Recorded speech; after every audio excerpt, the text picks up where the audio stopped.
Step aboard the Sapphire Yacht, where a glittering weekend of luxury turns deadly. Sir Reginald Ashford is stabbed in a locked saloon, surrounded by 8 suspects, each hiding secrets of betrayal, greed, and revenge. Hercule Poirot, with his brilliant mind, unravels a web of clues: a stopped watch, a mysterious queen of spades, and an oily smudge. As lies unravel and motives surface, a shocking confession reveals a killer. But is there a hidden hand pulling the strings? Dive into this Agatha Christie-style mystery, where every detail leads to a stunning twist. Chapter 1. The Calm Before the Storm. The late summer sun cast a golden sheen over the tranquil waters of the English Channel, where the Sapphire Yacht lay anchored off the Devonshire coast. The vessel, a marvel of polished teak and gleaming brass, was the pride of its owner, Sir Reginald Ashford, a retired industrialist whose wealth was matched only by his penchant for lavish gatherings. This particular weekend, the yacht had been transformed into a floating palace for an exclusive party of 8 guests, each carefully chosen for reasons that, to the casual observer, seemed as innocuous as they were varied.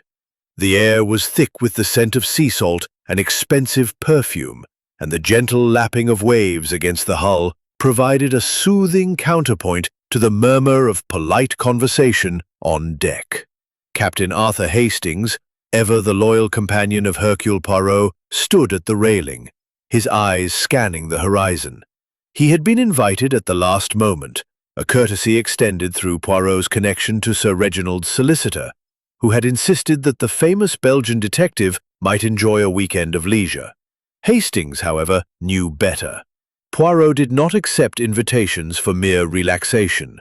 There was always a purpose, a flicker of curiosity in those sharp green eyes that suggested he sensed something amiss, even before it had occurred. The guests were a curious assortment, each a distinct thread in the tapestry of Sir Reginald's life. There was Lady Beatrice Ashford, Sir Reginald's wife, a statuesque woman of 40 whose porcelain beauty was tempered by a nervous habit of twisting her pearl necklace. Her laughter, though frequent, carried an edge of unease, as if she were performing for an audience she did not entirely trust. Beside her, sipping champagne with studied nonchalance, was Mr. Victor Crane, a stockbroker whose sharp suits and sharper tongue had earned him a reputation as a financial predator. His wife, Mrs. Evelyn Crane, a former actress, radiated charm but seemed perpetually distracted, her gaze darting to the shadows as if expecting an uninvited guest. Then there was Dr. Harold Mortimer, a retired physician with a penchant for rare books, his spectacles perpetually sliding down his nose as he expounded on obscure medical texts. Miss Clara Wentworth, bright, but her eyes guarded. Mr. Lawrence Tate, a solicitor, and Sir Reginald's confidant, was a dour man whose meticulous notes and frequent glances at his pocket watch suggested a mind preoccupied with details. Mrs. Margaret Tate, his wife, was a contrast in vivacity, her stories of continental travels enlivening the group, but occasionally veering into indiscretion. The final guest, Mr. Julian Harrow, was a mystery in himself. A journalist of some repute, his articles on high society scandals had made him both feared and courted. His presence on the yacht was unexplained, and his sly smile suggested that he knew more than he let on. Rounding out the party was the yacht's captain, Mr. Edward Poole, a weathered man of few words whose devotion to Sir Reginald was evident in his every deferential nod. As the sun dipped below the horizon, casting the deck in hues of amber and violet, Sir Reginald called for a toast. He stood at the head of the dining table, which had been set beneath a canopy of white silk, his broad shoulders filling out his tailored dinner jacket. "To friendship, to secrets, and to the sea," he declared, raising his glass. The guests echoed the toast, though Hastings noted a certain restraint in their smiles. Sir Reginald's words carried a weight that lingered, like the echo of a distant storm. Dinner was a sumptuous affair: oysters, roasted pheasant, and a dessert of crème brûlée that melted on the tongue. The conversation flowed as freely as the wine, though Hastings detected undercurrents of tension. Lady Beatrice's hand trembled slightly as she reached for her glass, and Mr. Crane's barbed remarks about Sir Reginald's recent investments drew a sharp glance from Mr. Tate. Miss Wentworth, seated beside Hastings, whispered that she found Mr. Harrow's presence unsettling, though she could not say why. As the evening wore on, Sir Reginald proposed a game of bridge in the yacht's elegant saloon. The room, panelled in dark mahogany and lit by crystal chandeliers, exuded an air of timeless luxury. Hastings, never one for cards, excused himself to take a turn about the deck. The night was cool, the stars a glittering canopy above, and he found himself reflecting on Poirot's absence. The detective had wired that morning to say he would join them the following day, detained by a minor matter in London. Hastings felt a pang of unease. Poirot's instincts were rarely wrong, and his delay suggested that he had sensed something in the invitation that warranted caution. It was then that the scream pierced the night. Hastings spun toward the sound, his heart racing. It had come from the direction of the saloon, a high, desperate cry that cut through the stillness like a knife. He hurried back, his footsteps echoing on the polished deck, and burst into the saloon to find chaos. Lady Beatrice stood by the card table, her face ashen, her hands clutching the back of a chair. Mr. Crane was on his feet, while Mrs. Tate gasped, her hand pressed to her mouth. At the center of the room, sprawled across the Persian rug, lay Sir Reginald Ashford, his eyes staring blankly at the ceiling, a crimson stain spreading across his white shirt front. Dr. Mortimer knelt beside him, his fingers probing for a pulse. "He's dead," the doctor announced, his voice steady but grim. "He's stabbed by the look of it. The wound is fresh, no more than a few minutes." The guests erupted into a cacophony of shock and accusation. Mr. Crane pointed a trembling finger at Mr. Harrow, who stood calmly by the fireplace, his expression unreadable. "Ah, you were the last to speak with him," Crane shouted. "What did you say to him, you vulture?" Harrow raised an eyebrow, unruffled. "I merely complimented his choice of wine. Hardly a motive for murder." Miss Wentworth sobbed quietly, clinging to Mrs. Crane, who seemed more irritated than distraught. Mr. Tate demanded order, his solicitor's instincts kicking in, while Captain Poole radioed for the Coast Guard, his face pale but composed. Hastings took in the scene, his mind racing.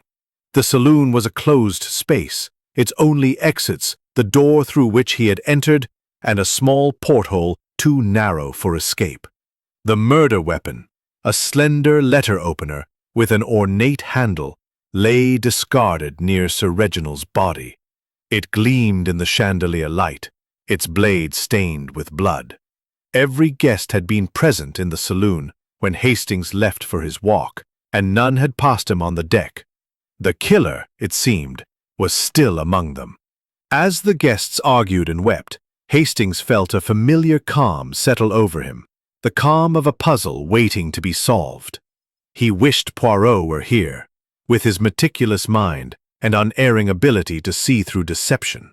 But Poirot would arrive tomorrow, and until then, Hastings resolved to observe, to note every detail, every glance, every word that might betray the truth. The clock on the mantel struck midnight, its chimes a somber knell for the man who had, only hours before, toasted to friendship and secrets. Hastings glanced at the faces around him, each a mask of grief, fear, or calculation. Somewhere in this closed circle, a murderer hid, their secret buried beneath layers of politeness and lies. And Hercule Poirot, when he arrived, would uncover it with the precision of a surgeon and the artistry of a maestro. For now, though, the Sapphire yacht was a floating prison, its passengers bound by suspicion and the sea. The game had begun, and the stakes were deadly. Chapter 2. The Crime. The saloon of the Sapphire yacht was a study in frozen chaos, the air thick with the metallic tang of blood and the sharp edge of fear. Sir Reginald Ashford's body lay sprawled, silent witness to the violence that had shattered the evening.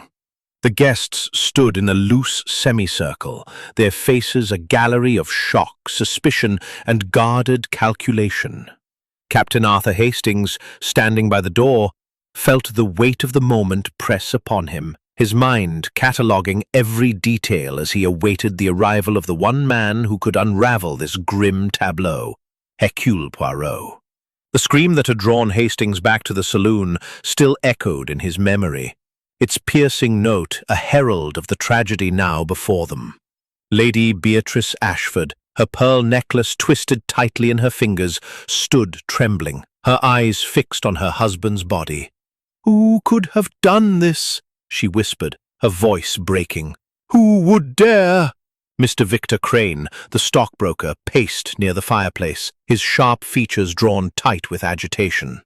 "This is madness," he muttered, casting a glance at Mr. Julian Harrow, the journalist, who leaned against the wall with an air of detached amusement.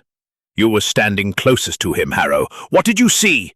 Harrow's lips curled into a faint smile, his eyes glinting with something unreadable. "I saw Sir Reginald clutch his chest and fall, just as you all did. I was no closer than you, Crane, and I resent the implication." "Resent it all you like," snapped Mrs. Evelyn Crane, her actress's poise fraying at the edges. "Someone in this room is a murderer, and I'll not sleep soundly until they're found." Dr. Harold Mortimer, still kneeling beside the body, rose slowly, wiping his hands on a handkerchief. "The wound is precise," he said, his voice clinical but strained. "A single thrust directly to the heart. Death would have been instantaneous. Whoever wielded that letter opener knew exactly what they were doing." Hastings noted the doctor's words, his mind racing. The letter opener was no makeshift weapon. It was heavy, its blade sharp enough to cut cleanly through flesh. It had been part of the saloon's decor, resting on a side table near the card game, until it became an instrument of death. But when had it been taken, and by whom? Mr. Lawrence Tate, the solicitor, cleared his throat, his dour face pale but composed. "We must establish the facts," he said, producing a small notebook from his pocket. "Captain Poole, you've radioed the Coast Guard?" The yacht's captain, standing rigidly by the door, nodded. "Yes, sir. They'll send a launch from Dartmouth at first light. The sea's too rough tonight for an immediate approach. Until then, we're to secure the scene and wait." "Wait?" Mrs. Margaret Tate's voice rose, her vivacity replaced by indignation. "Wait while a killer walks among us? This is intolerable." Miss Clara Wentworth, the young heiress, sat huddled in an armchair, her delicate frame shaking as she clutched a glass of water. "It's like a nightmare," she murmured. "We were all here, playing cards, laughing, and—" "Now this!" Hastings stepped forward, his military bearing lending him an air of authority. "Let's not lose our heads," he said firmly. "We need to account for everyone's movements. When I left the saloon for my walk, you were all here. I was gone no more than 10 minutes, and I saw no one on deck. Whoever did this was in this room when Sir Reginald was killed." His words hung in the air, heavy with implication. The saloon's single door led to the deck where Hastings had been, and the porthole was too small for even the slightest frame to pass through. The killer, then, was one of the 8 guests, or Captain Poole, all of whom had been present when the scream rang out. "Let us be methodical," Hastings continued, channeling the calm precision he had so often admired in Poirot. "What happened in those 10 minutes? Who saw what?" Lady Beatrice spoke first, her voice trembling but clear. "We were playing bridge. Reginald was my partner, against Mr. Crane and Mr. Harrow. Clara and Mrs. Tate were watching, and Dr. Mortimer was reading by the fire. Mr. Tate was— Where were you, Mr. Tate?" Tate adjusted his glasses, his expression guarded. "I stepped out to the deck briefly, just before you left, Captain Hastings. I needed air. I returned moments before the scream." Hastings frowned. "I didn't see you on deck." "I was on the starboard side, near the bow," Tate replied quickly. "You must have been on the port side." It was plausible, but Hastings made a mental note to verify the timing.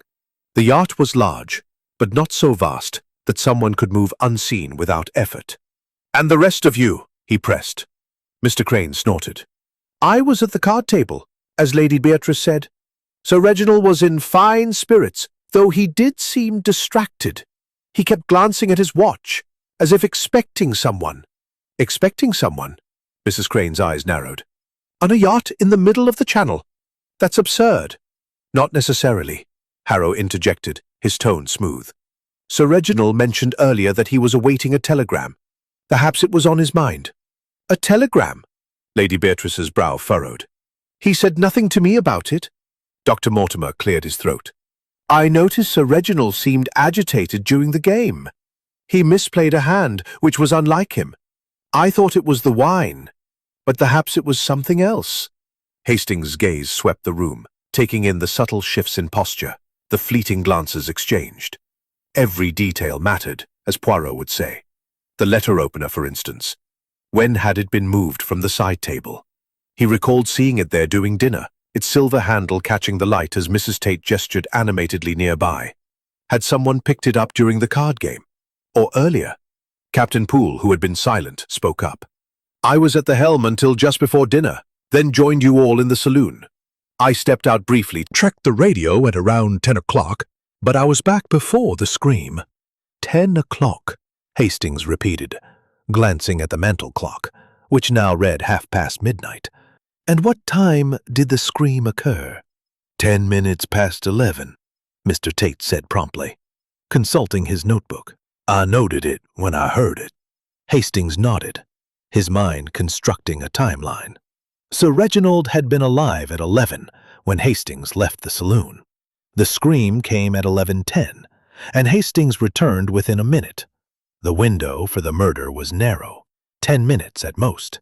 Yet no one had left the saloon, and the letter opener had been in plain sight until shortly before the crime. As the guests began to argue again, pointing fingers and recounting their versions of the evening, Hastings stepped to the side table where the letter opener had rested. A small brass tray held pens, a notepad, and a few scattered playing cards, but something caught his eye. A faint smudge on the table's edge, barely visible in the dim light. It was too small to be blood, but it suggested someone had gripped the table recently, perhaps in haste. He turned to the group, raising a hand for silence. We must preserve everything as it is, he said. No one is to touch the body or the weapon until the authorities arrive, and I suggest we all remain together until morning.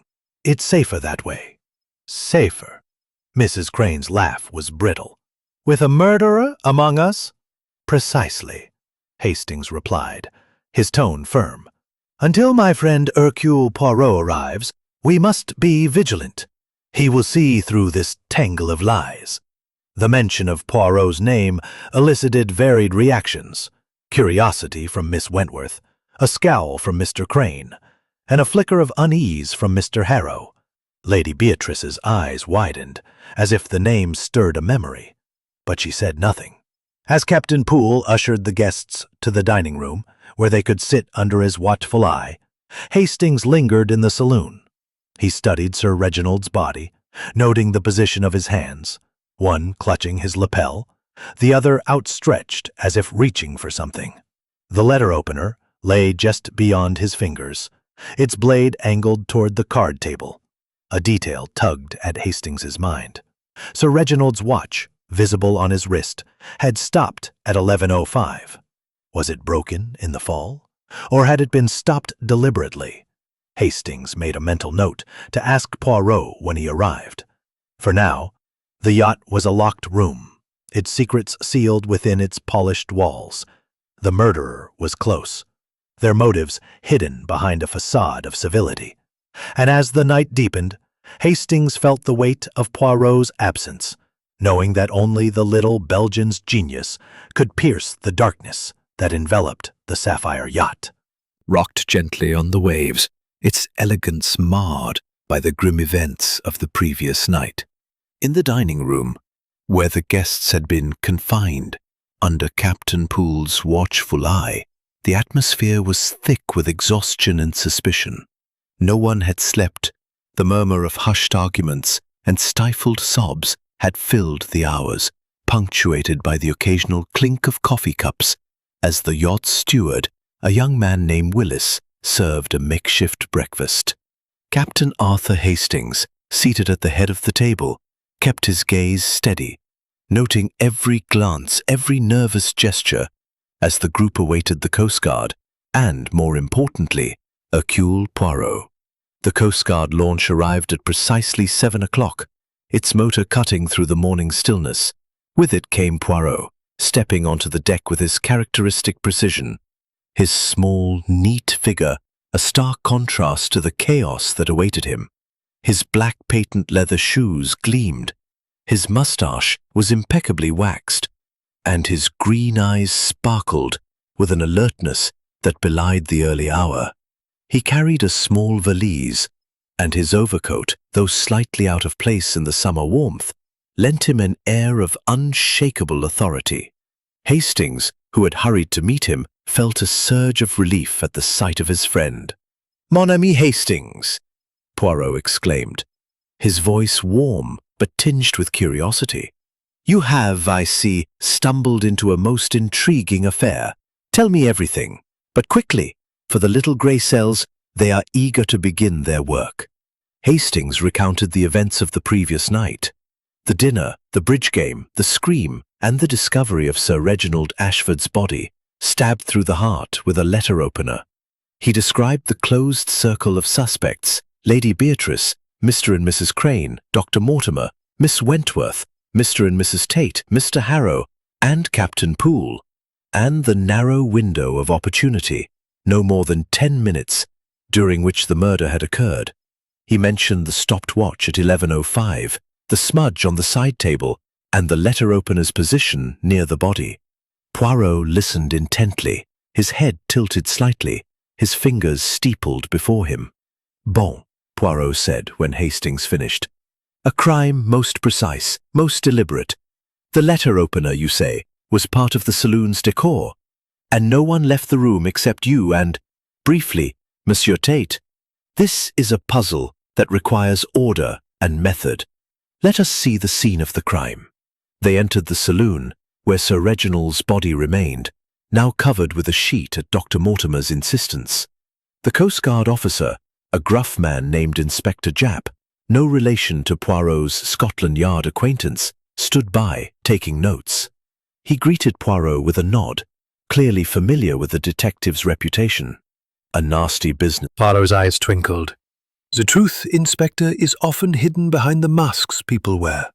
Permit me to examine the scene, and we shall see what the little grey cells uncover." He moved with deliberate care, his gaze sweeping the room. The card table stood askew, its surface littered with scattered cards and a half-empty decanter of brandy. The letter-opener lay where it had fallen, its blade still stained. Poirot crouched beside it, his gloved fingers hovering, but not touching. "This weapon," he murmured, "it is not merely convenient, it is chosen. The handle, ornate, heavy. Someone grasped it with intent, no?" He turned to the side table, noting the smudge Hastings had mentioned. "A curious mark," he said, producing a small magnifying glass from his valise. "Not blood, but perhaps oil or perspiration. Someone gripped this table, perhaps in haste, perhaps in fear." He glanced at the tray where the pens and notepad remained, and picked up a single playing card, a queen of spades, lying slightly apart from the others. "This card, it does not belong with the bridge game. Why is it here?" Hastings frowned. "A stray card, perhaps? From another game?"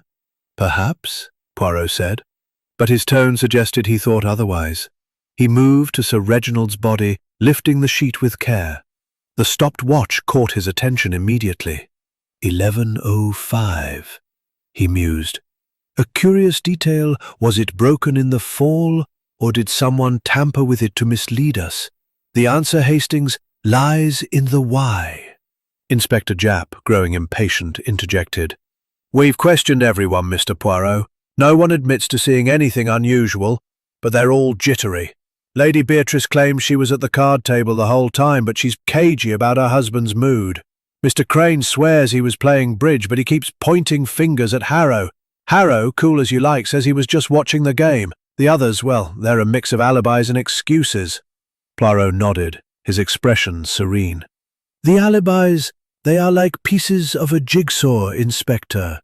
They must fit perfectly, or they are false. Let us speak with the guests, but first I wish to see the yacht's layout.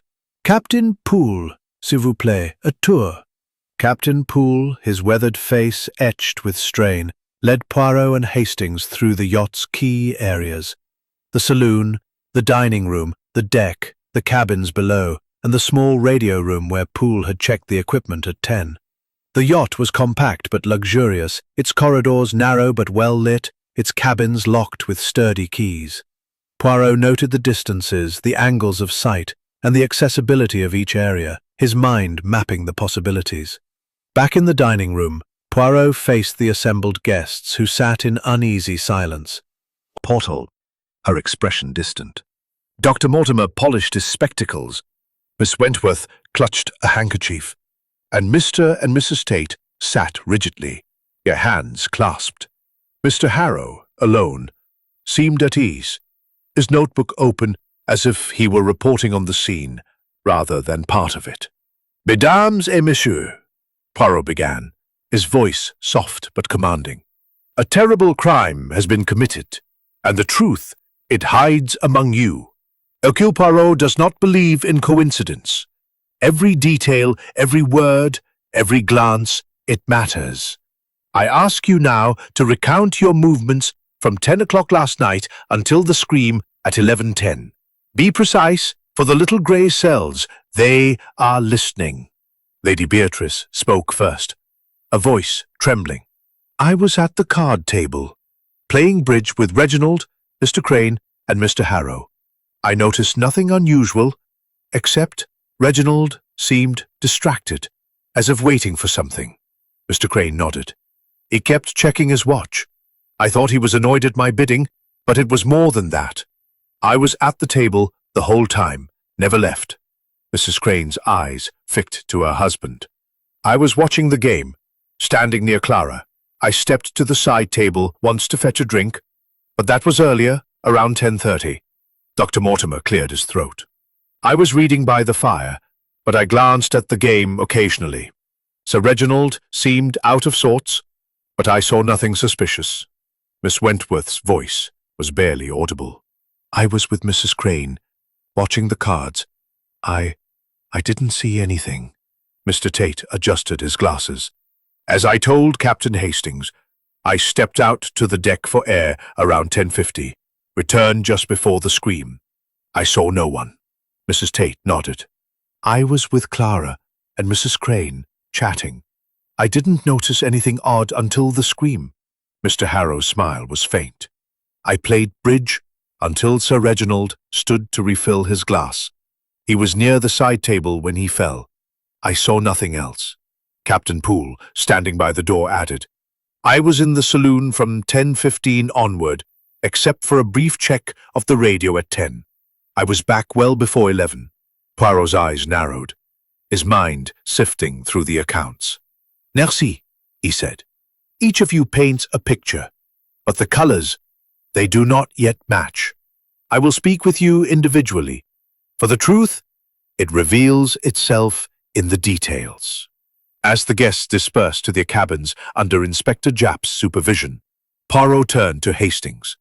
The watch, the smudge, the Queen of Spades. These are the threads, mon ami. Someone has woven a clever lie, but Hercule Poirot will unravel it. Where Hercule Poirot had established his temporary headquarters. The air was heavy with the scent of coffee and the unspoken tension that clung to the 8 guests, each now a suspect in the murder of Sir Reginald Ashford. The Coast Guard, under Inspector Japp's direction, had secured the saloon as a crime scene, and the guests were confined to their cabins or the dining room, their movements restricted until Poirot could probe deeper into the world. There is, O kind his souse was massages one time.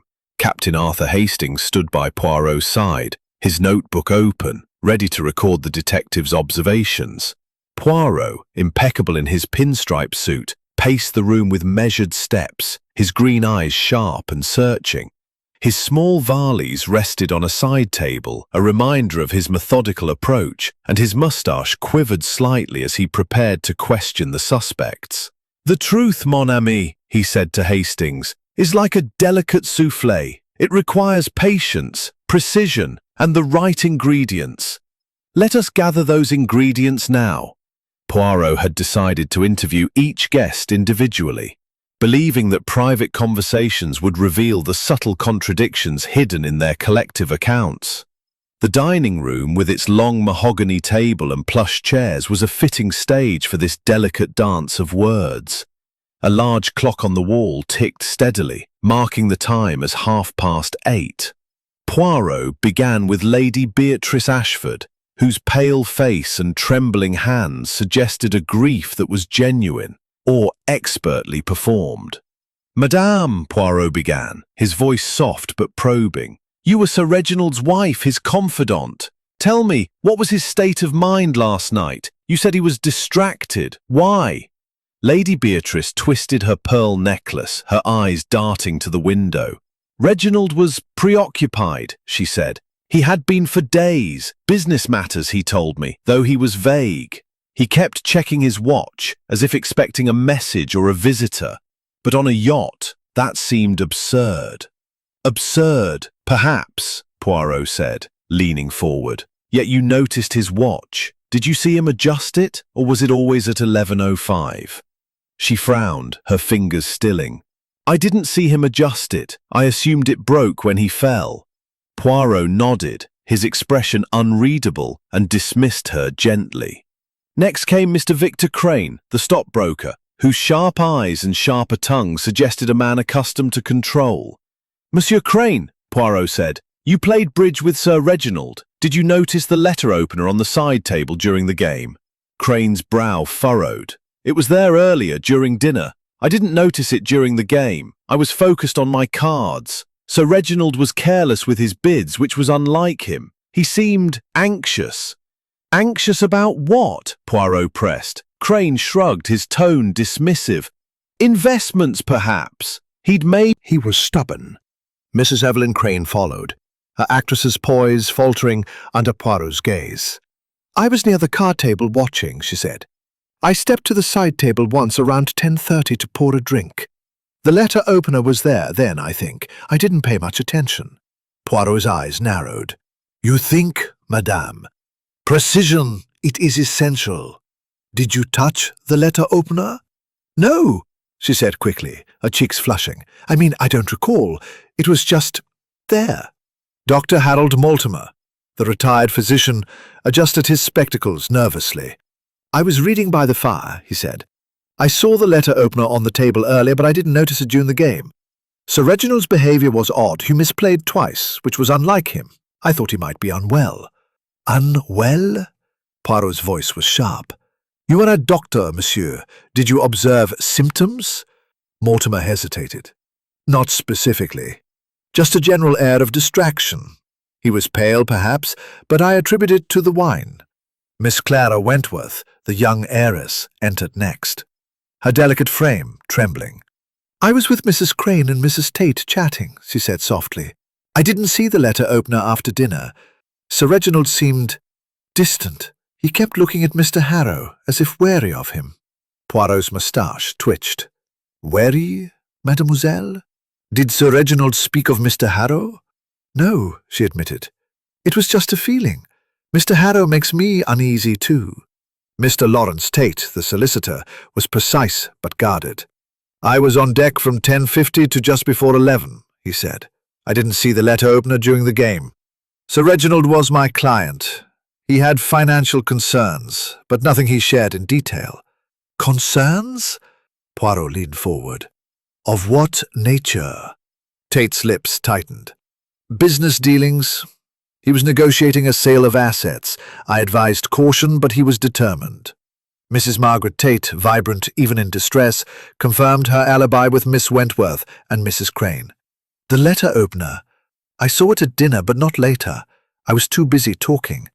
Sir Reginald was restless, checking his watch constantly." Mr. Julian Harrow, the journalist, was last, his sly smile intact. "I played bridge until Sir Reginald stood to refill his glass," he said. "He was near the side table when he fell. The letter opener was there earlier, but I didn't notice it during the game. Sir Reginald was tense, perhaps because of my articles. He knew I'd written about his business dealings." Poirot's eyes gleamed. "And what, monsieur? Did you know of these dealings?" Harrow shrugged. "Enough to make him nervous. He'd invested heavily in a failing venture. I was researching it for a story." Captain Poole, the yacht's captain, was brief. Table at dinner. I didn't see it after. Poirot dismissed Poole and turned to Hastings, who had been scribbling notes. "Each story is a thread, mon ami, but some afraid. The letter opener. It was seen by all at dinner, yet no one claims to have touched it during the game. The watch, stopped at 11:05, is a clue or a deception. And Sir Reginald's destruction, business, yes, but what kind? We must dig deeper." Hastings nodded, his mind racing. "They're all holding something back, Poirot, but what?" "Secrets, Hastings," Poirot said, tapping his temple. "They are like shadows, present but not yet seen. Let us examine the saloon again." They returned to the crime scene, now cordoned off by Inspector Japp's men. Poirot knelt by the side table, his magnifying glass hovering over the smudge. "This mark," he said. "It is oil, perhaps from a hand. Someone gripped this table tightly. Why?" He studied the Queen of Spades, still separate from the bridge cards. "This card, it is out of place. A message, perhaps." He moved to Sir Reginald's body, lifting the sheet. The watch, stopped at 11:05, drew his attention again.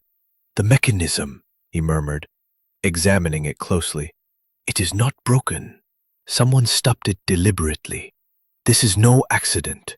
Inspector Japp, hovering nearby, grunted. "So you think the killer tampered with the watch to throw us off?"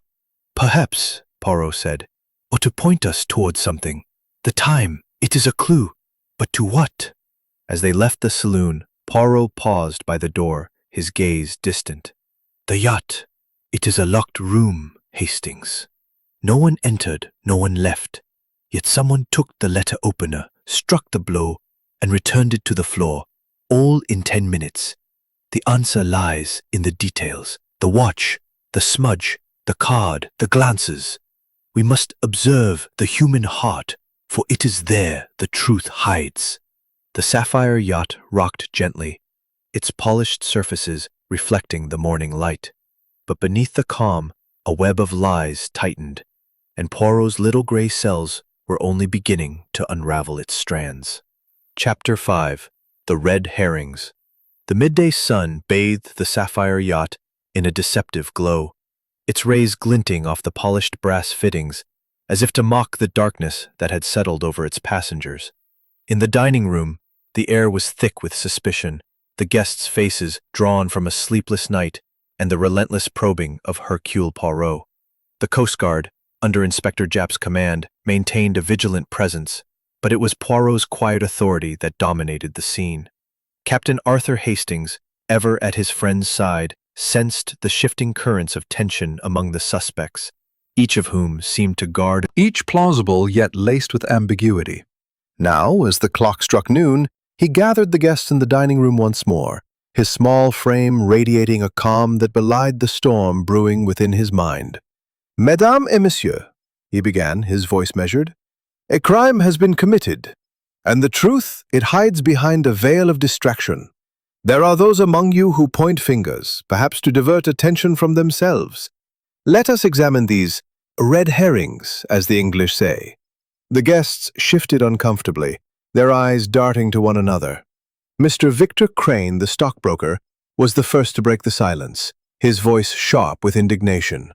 "If you're implying I'm hiding something, Poirot, you're mistaken. I've said all I know. I was at the card table playing bridge when Sir Reginald was killed. But Harrow," he jabbed a finger toward the journalist, "he was closest to Sir Reginald when he fell, and everyone knows his articles ruined reputations. Isn't that motive enough?" Mr. Julian Harrow's smile was as cool as ever, his notebook resting on his knee. You flatter my influence, Crane. My articles report facts, nothing more. Sir Reginald knew I was writing about his financial troubles, but I had no quarrel with him. Besides, I was at the card table too, under everyone's eyes. Poirot's mustache twitched, his gaze flickering between the two men. Monsieur Harrow, you say Sir Reginald was aware of your investigations. Did he confront you about them? Harrow shrugged, his nonchalance almost too perfect. He mentioned it in passing during dinner, said he hoped I'd be fair. I assured him I always am. Hastings, standing by the window, noted the exchange in his notebook. Crane's accusation was bold, almost too bold, as if designed to draw attention. Was he deflecting suspicion, or genuinely convinced of Harrow's guilt? Poirot, however, seemed unswayed, his attention turning to Lady Beatrice Ashford, whose pale face was a mask of grief. "Madame," Poirot said gently, "your husband was distracted last night, checking his watch, expecting something. Did he share any concerns with you about Monsieur Harrow's articles, or perhaps about Monsieur Crane's financial advice?" Lady Beatrice's fingers tightened around her pearl necklace, the beads clicking softly. Reginald never spoke of Harrow's articles directly, but he was uneasy about publicity. As for Mr. Crane, they argued about investments recently. Reginald felt Victor had misled him, but he didn't elaborate. Crane's face reddened. "Misled? That's slander. I warned him against those risky ventures, but he insisted. If anyone's to blame for his losses, it's himself." Poirot raised a hand, silencing the outburst. "The truth. It is not served by shouting, Monsieur Crane. Let us consider the facts. Sir Reginald was stabbed at approximately 11:05. Letter opener. It was on the side table during dinner, yet no one saw it taken during the bridge game. This suggests a moment of opportunity, a moment when all eyes were distracted. Mrs. Evelyn Crane, her actress's poise strained, spoke up. "I told you, I was near the side table earlier pouring a drink. I didn't touch the letter opener, but I suppose someone could have taken it then." "Indeed," Poirot said, his eyes narrowing. "But you did not see it taken, madame. Or perhaps you saw someone linger near the table." Mrs. Crane hesitated, her gaze flickering to her husband. I don't recall. It was a busy moment, people talking, cards being played." Poirot turned to Miss Clara Wentworth, whose delicate frame seemed to shrink under his scrutiny. "Mademoiselle, you were watching the game, standing with Madame Crane and Madame Tate. Did you see anyone approach the side table?" Clara's eyes widened, her voice barely audible. "I was chatting with Mrs. Tate about Paris. I didn't notice the table, but Mr. Tate passed by it when he returned from the deck, just before the scream." Mr. Lawrence Tate's head snapped up, his dour face tightening. "Are you accusing me, Miss Wentworth? I told you, I was on deck for air, and I returned just before 11. I didn't touch the letter opener." Mrs. Margaret Tate placed a hand on her husband's arm, her voice soothing but firm. "Clara's mistaken, Mr. Poirot. Lawrence was with us after he returned. He didn't go near the side table." Poirot's gaze lingered on the Tates, his expression unreadable. "Monsieur Tate, you say you were on the starboard side of the deck, while Captain Hastings was on the port side. Yet you saw no one else, and no one saw you. This is curious." Tate adjusted his glasses, his tone defensive. "It was dark, and the yacht is large. I needed a moment alone. Business matters, you understand." "Business matters," Poirot echoed, his voice soft but pointed. "Like those of Sir Reginald, perhaps. You were his solicitor, no? You knew of his financial troubles." Tate's lips pressed into a thin line. "I advised him as best I could. His decisions were his own." Dr. Harold Mortimer, who had been silent, cleared his throat. "If I may, Mr. Poirot, the timing of the wound suggests the killer acted quickly. The letter opener was sharp, the thrust precise. It could have been done in seconds, while we were all distracted by the game." Poirot nodded, his eyes gleaming. Précisément, doctor.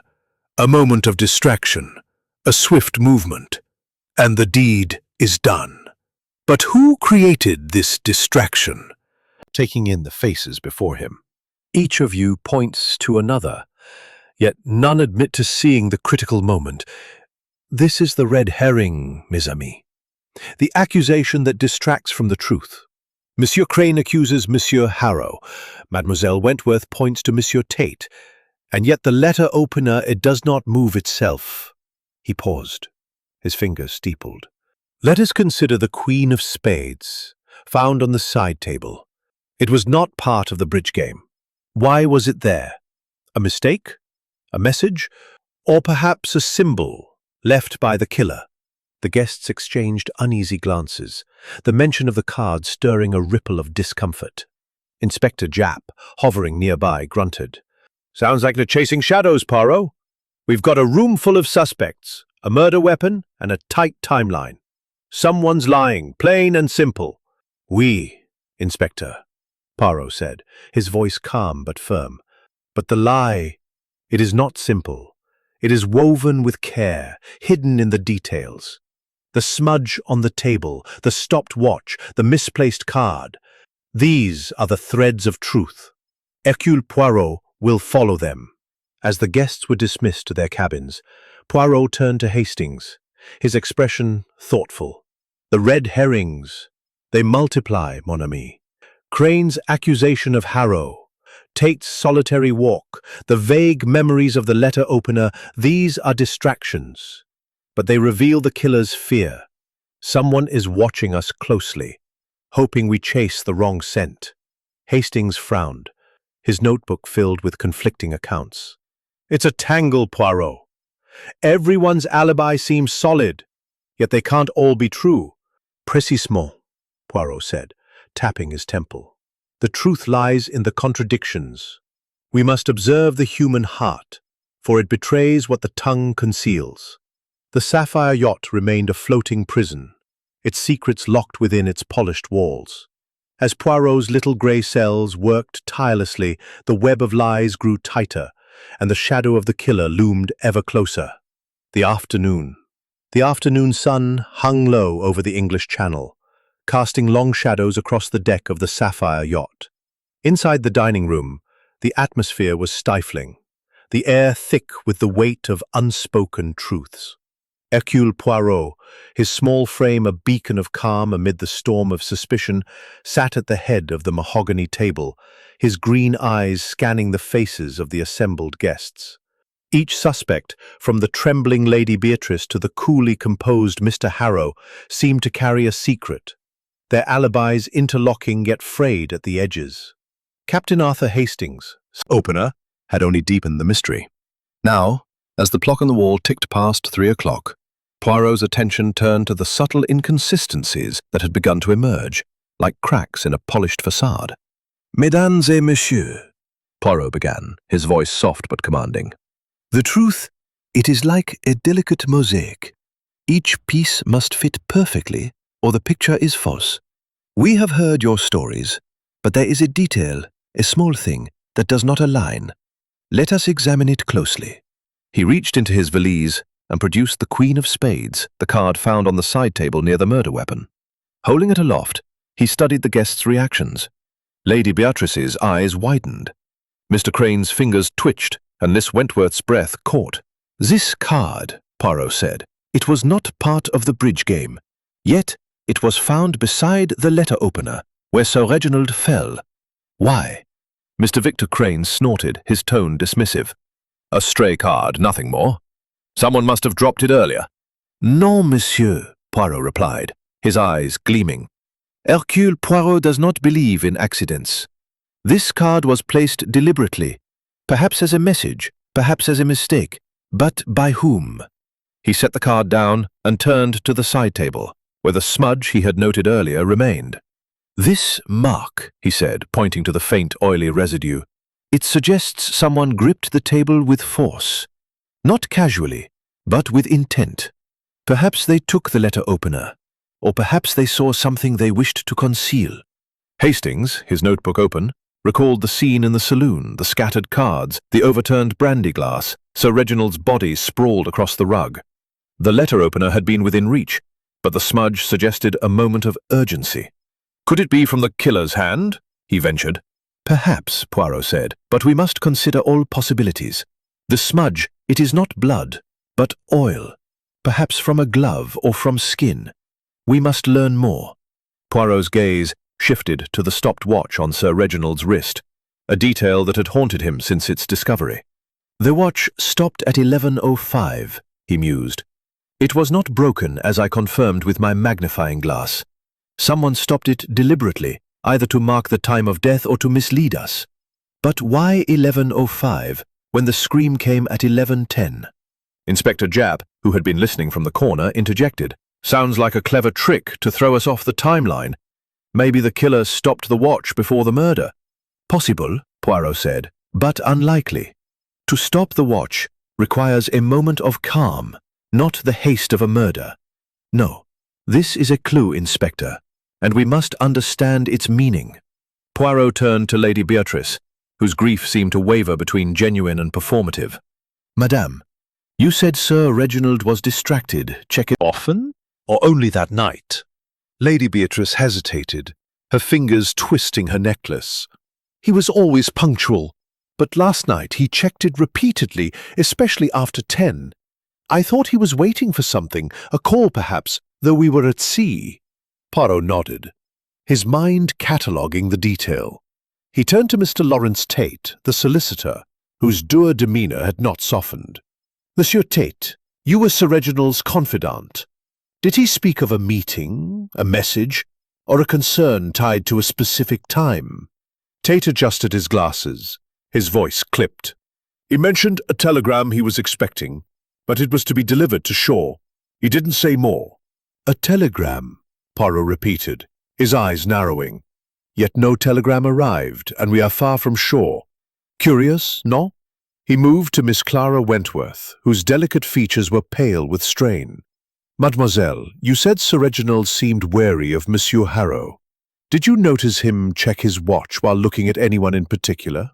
Clara's eyes darted to Mr. Harrow, then back to Poirot. I think he glanced at Mr. Harrow once or twice, but I can't be sure. It was all so quick." Mr. Harrow's smile remained, but his eyes were guarded. "Sir Reginald had reason to be wary of me," he said smoothly. "My articles exposed his financial missteps, but I assure you I had no cause to kill him." Poirot's gaze lingered on Harrow, then shifted to Dr. Harold Mortimer. "Doctor, you observed Sir Reginald's distraction. Did you see him interact with the side table, perhaps to pick up a card or the letter opener?" Mortimer polished his spectacles, his movements slow. "I was reading, but I glanced up occasionally. I didn't see him touch the table, but he did stand near it to refill his glass just before he fell." "Before he fell?" Poirot echoed, his voice soft. "And the Queen of Spades, it was there after. A coincidence? I think not." He turned to Mrs. Evelyn Crane, whose actress's charm seemed strained. "Madame, you were near the side table at 10:30 pouring a drink. Did you see the Queen of Spades then?" Mrs. Crane's lips parted, then closed. "I don't recall a card," she said. "I was focused on my drink. The letter opener was there, I think, but I didn't touch it." Poirot's eyes gleamed. "You think, madame?" "The memory. It must be precise." He addressed the group as a whole.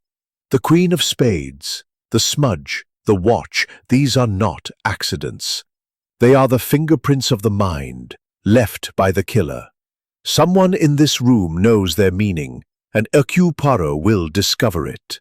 As the guests murmured, Poirot beckoned Hastings to the saloon for a private examination. The room, but from skin. Someone with oily hands gripped this table, perhaps in a moment of panic. He picked up the Queen of Spades, turning it over. "This card," he said. "It is pristine, unlike the others, which are worn from play.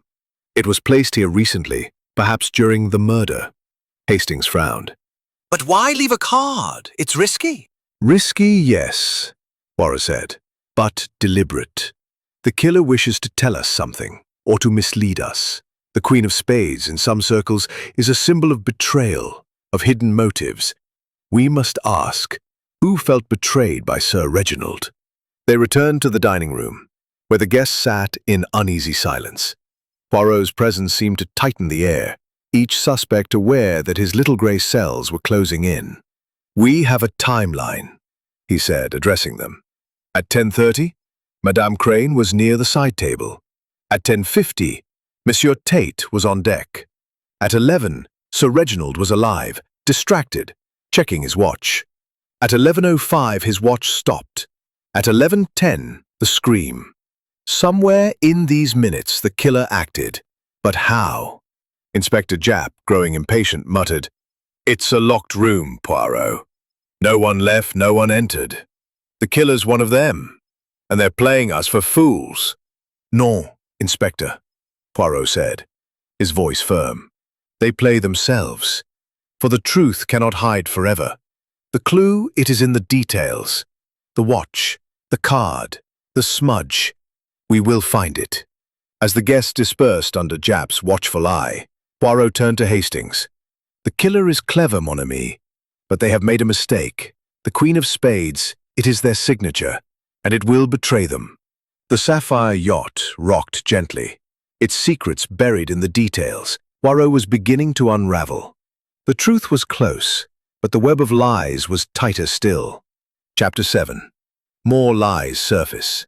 The sapphire yacht lay bathed in the soft glow of late afternoon, its polished surfaces reflecting the fading light of the English Channel. Inside the dining room, the air was heavy with the weight of suspicion, each guest a prisoner of their own secrets and the relentless scrutiny of Hercule Poirot. The little Belgian detective, his moustache impeccably waxed, stood at the head of the mahogany table, his green eyes piercing as he surveyed the assembled suspects. Captain Arthur Hastings, ever vigilant at his friend's side, sensed the undercurrents of deceit growing stronger, like a tide pulling at the yacht's hull. Poirot's morning had been spent unraveling the threads of the guests' alibis, each one fraying under the pressure of his questions. The Queen of Spades, the oily smudge on the side table, and Sir Reginald Ashford's stopped watch had become focal points, clues that might have driven one of these polished strangers to murder. "Mesdames et messieurs," Poirot began, his voice a blend of courtesy and steel, "we have established the facts of the crime, but the heart of it, the why, remains elusive. A murder, it is not merely an act of violence. It is a story of passion, of greed, of betrayal. Let us peel back the layers of politeness and see what lies beneath." The guests shifted uneasily, their eyes avoiding one another. Lady Beatrice Ashford, her pearl necklace now a talisman of nervous habit, spoke first, her voice trembling. "Mr. Poirot, I've told you everything. Reginald was worried about his investments, yes, but I knew nothing of any enemies. He was a good man, loved by all." Poirot's gaze softened, but only slightly. "Loved by all, madame? Yet someone drove a letter opener into his heart. Tell me, did Sir Reginald ever speak of indiscretions? A rival, perhaps, or secret that weighed upon him?" Lady Beatrice's cheeks flushed, and she looked away. "He was faithful, if that's what you mean. But there were rumors years ago about a woman in London. He swore it was nothing, a misunderstanding." Hastings noted the hesitation in his notebook. Sensing a crack in Lady Beatrice's composure, Poirot pressed further. "Rumors, madame. And who spread them?" Her eyes flicked to Mr. Julian Harrow, the journalist, whose sly smile remained infuriatingly intact. "I heard them from mutual acquaintances," she said vaguely. "But Mr. Harrow might know more. He's always sniffing out scandal." Harrow's smile widened, but his tone was cool. "I report facts, Lady Beatrice, not gossip. If Sir Reginald had a mistress, I never wrote about it. My focus was his finances, his failing ventures to be precise." Mr. Victor Crane, the stockbroker, slammed his fist on the table. "Enough of this. You're implying I'm to blame for his losses, Harrow. I warned him against those investments, but he wouldn't listen. If anyone pushed him to ruin, it was his own stubbornness." Mrs. Evelyn Crane placed a restraining hand on her husband's arm, her actress's charm strained. "Victor, please. Mr. Poirot, my husband only advised Sir Reginald as he does all his clients. But I did overhear Reginald arguing with Mr. Tate last week in London. Something about a contract." Mr. Lawrence Tate's dour face tightened, his glasses glinting as he leaned forward. "That was a private matter, Mrs. Crane. Sir Reginald wanted to sell a valuable asset, a mining venture in South Africa. I advised against it, as the buyer was questionable. He was furious, but I was protecting his interests." Poirot's eyes narrowed. "A questionable buyer, Monsieur Tate. Who was this person?" Tate hesitated, his fingers gripping his notebook. "A consortium led by a man named..." whose vivacity seemed dimmed by the proceedings. "Madame, you are a woman of observation. Did you hear this argument, or perhaps notice tension between your husband and Sir Reginald?" Mrs. Tate's smile was tight. "I heard raised voices, but I didn't eavesdrop. Reginald was under pressure, that's all. He and Lawrence worked closely. There were bound to be disagreements." Miss Clara Wentworth, the young heiress, spoke up, her voice barely above a whisper. I saw something odd, Mr. Poirot. The night before we sailed, I overheard Sir Reginald on the telephone in his study. He sounded angry, saying something about debts being called in. I didn't hear the other side, but he mentioned Mr. Crane's name." Crane's face darkened. "Debts? That's nonsense. Sir Reginald owed me nothing. My advice was sound, and he knew it." Poirot's moustache twitched, his gaze shifting to Dr. Harold Mortimer, who had been unusually quiet.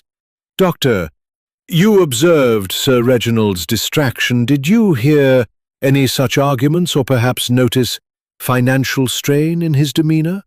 Mortimer polished his spectacles, his movements deliberate. "I'm a physician, not a banker, Mr. Poirot. But Sir Reginald did mention in passing that he was worried about liquidity. He asked if I knew any discreet lenders, which I found odd for a man of his wealth." Poirot nodded, his mind cataloguing the new information. "And you, Captain Poole, as Sir Reginald's trusted captain, did he confide in you about debts, rivals or enemies?" Poole's weathered face remained impassive. "He didn't confide much, sir, but he was tense the last few days, checking the radio for messages, said he was expecting news from shore, but none came." Poirot turned to the group, his voice rising slightly. "We have a tapestry of motives: financial ruin, betrayed trust, hidden affairs. Sir Reginald was a man under pressure, surrounded by those who stood to gain or lose by his actions. The Queen of Spades. It is a symbol of betrayal. Who among you felt betrayed?" The question hung in the air, unanswered.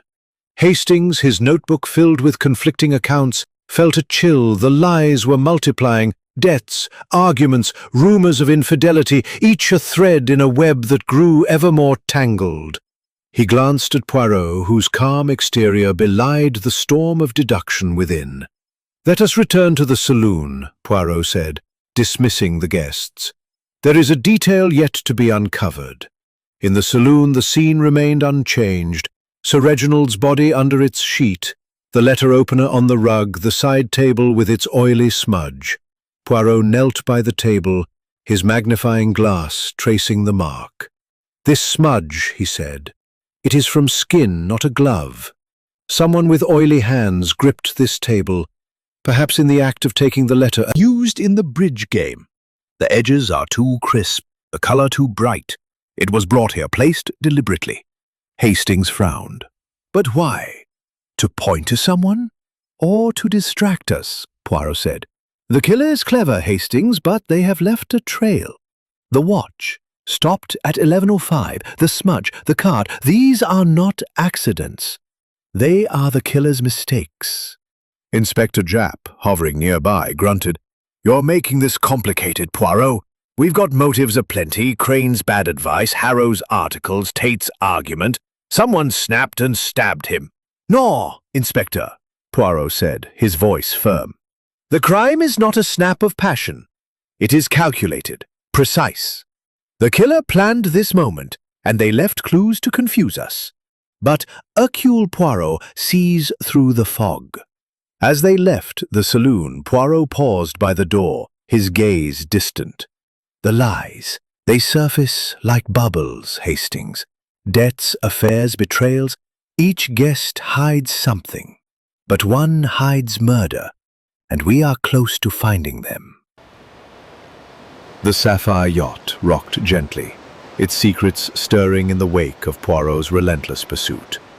The truth was near, but the lies were deeper still, and the killer watched, waiting for the next move in this deadly game. Chapter 8. The Emotional Turning Point.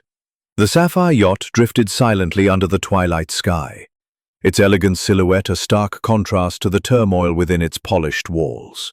The dining room, now a stage for Hercule Poirot's relentless pursuit of truth, was suffused with a heavy silence, broken only by the soft creak of the yacht and the distant lapping of waves.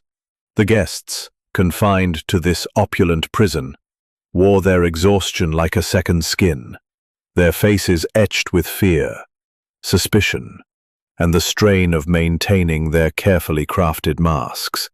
Captain Arthur Hastings, standing near the window, felt the weight of the moment, sensing that the web of lies was beginning to fray under Poirot's meticulous scrutiny. The afternoon had revealed a tangle of motives: financial ruin, rumored affairs, bitter disputes, but no clear path to the killer. The Queen of Spades, the oily smudge, and Sir Reginald Ashford's stopped watch remained enigmatic clues, each a piece of a puzzle that Poirot was determined to solve. Now, as the clock on the wall ticked towards 6 o'clock, the atmosphere in the dining room shifted, the air charged with an impending revelation. Poirot, his small frame radiating quiet authority, sensed the moment was ripe for a crack in the facade. "Mesdames et messieurs," Poirot began, his voice a velvet blade, "we have peeled back the layers of this crime. Deaths, betrayals, secrets. But the heart of a murder, it is not only in the mind, it is in the emotions. Someone among you carries a burden." Question hung in the air, its weight pressing against the guests' defenses. For a moment, no one spoke, the silence thick with unspoken truths. Then, Miss Clara Wentworth, the young heiress, let out a soft sob, her delicate hands trembling as she clutched her handkerchief. "I can't bear it any longer," she whispered, her voice breaking. I knew something about Reginald, something I didn't tell anyone."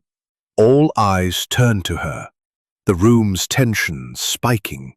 Poirot leaned forward, his green eyes gentle but piercing.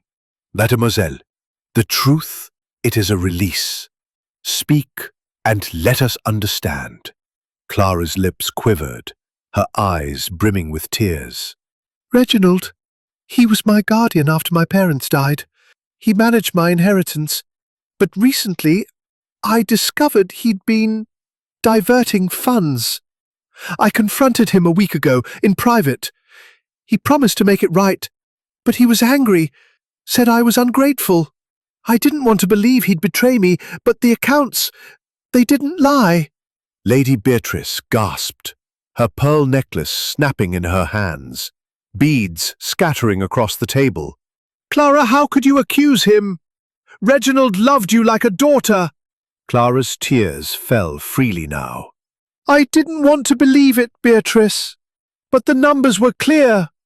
I was going to tell Mr. Tate to ask for advice, but then this happened." Mr. Lawrence Tate, the solicitor, adjusted his glasses, his face pale. "Miss Wentworth, why didn't you come to me? I could have investigated. Sir Reginald never mentioned any issues with your inheritance." Poirot's moustache twitched, his gaze shifting to Tate. "Monsieur Tate, you were Sir Reginald's solicitor. Did you know of any irregularities in his financial dealings with Mademoiselle Wentworth?" Tate's lips tightened. "I managed his legal affairs, not his accounts. If there were discrepancies, he didn't share them with me." Mr. Victor Crane, the stockbroker, leaned forward, his eyes narrowed. "This is nonsense. If Sir Reginald was siphoning funds, I'd have known.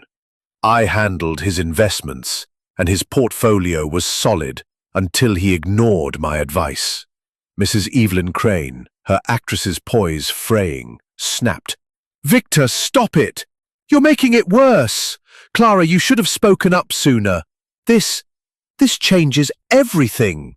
Poirot raised a hand, silencing the rising voices. "Mademoiselle Wentworth's revelation. It is a crack in the wall of lies. But let us be clear. Did you, mademoiselle, confront Sir Reginald on the yacht, or threaten to expose him?" Clara shook her head. Clara's eyes flashed with panic. "I told you, I only spoke to him in private a week ago. I didn't tell anyone else, except—" She hesitated, her gaze flickering to Mrs. Tate. Mrs. Margaret Tate's vivacity faltered, her hands clenching. "Cara, you told me in confidence. I didn't breathe a word to anyone, not even Lawrence." Poirot's eyes gleamed, sensing the shift. "Madame Tate, you knew of Mademoiselle Wentworth's suspicions, and yet you did not share this with your husband, Sir Reginald's solicitor? Why?" Mrs. Tate's cheeks flushed. I thought it was a misunderstanding. Cara was upset, and I didn't want to cause a scene. Reginald was a friend." Dr. Harold Mortimer, polishing his spectacles, spoke up, his voice measured. "This explains Sir Reginald's distraction. If he was mishandling funds, he'd have been under immense pressure. But embezzlement? That's a serious accusation, Miss Wentworth." Captain Poole, standing by the door, shifted uncomfortably. "Sir Reginald never mentioned financial troubles to me, but he was checking the radio constantly, like he was expecting news. Maybe it was about this." Poirot nodded, his mind racing. "The emotional weight of betrayal, it is a powerful motive. Mademoiselle Wentworth, your confession opens a door, but it raises questions. Who else knew of Sir Reginald's actions? And how far would they go to protect or punish him?" He turned to the group, his voice rising. "The Queen of Spades, it is a symbol of betrayal. Mademoiselle Wentworth felt betrayed, but perhaps others did too.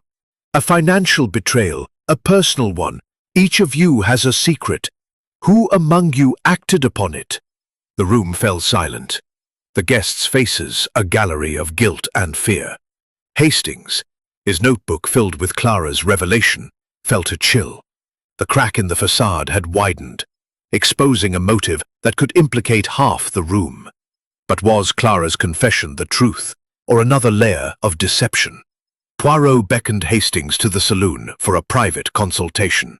The crime scene remained untouched, the sheet over Sir Reginald's body, a grim reminder of the stakes. Poirot knelt by the side table, examining the oily smudge again. "This mark," he said. "It is from a hand under pressure, perhaps in the act of betrayal. And the Queen of Spades, its placement was no accident. It points to a heart wounded by deceit." Hastings frowned. "Clara's story makes sense, Poirot. If Sir Reginald was stealing from her, she had reason to be angry. But murder? She seems too fragile." "Fragile, yes," Poirot said. "But the heart, it can be strong in its pain. Yet, I wonder, was Mademoiselle Wentworth who was stealing? Half this lot might have wanted him dead. But we've still got a locked room and a 10-minute window." "Oui, Inspector," Poirot said, his voice calm but firm. "The window is narrow, but the motive is wide. Clara's confession is a turning point, but it is not the end. The killer is among us, and they are watching, hoping we stop here." As they returned to the dining room, Poirot's gaze swept the guests, each a puzzle piece in a deadly game.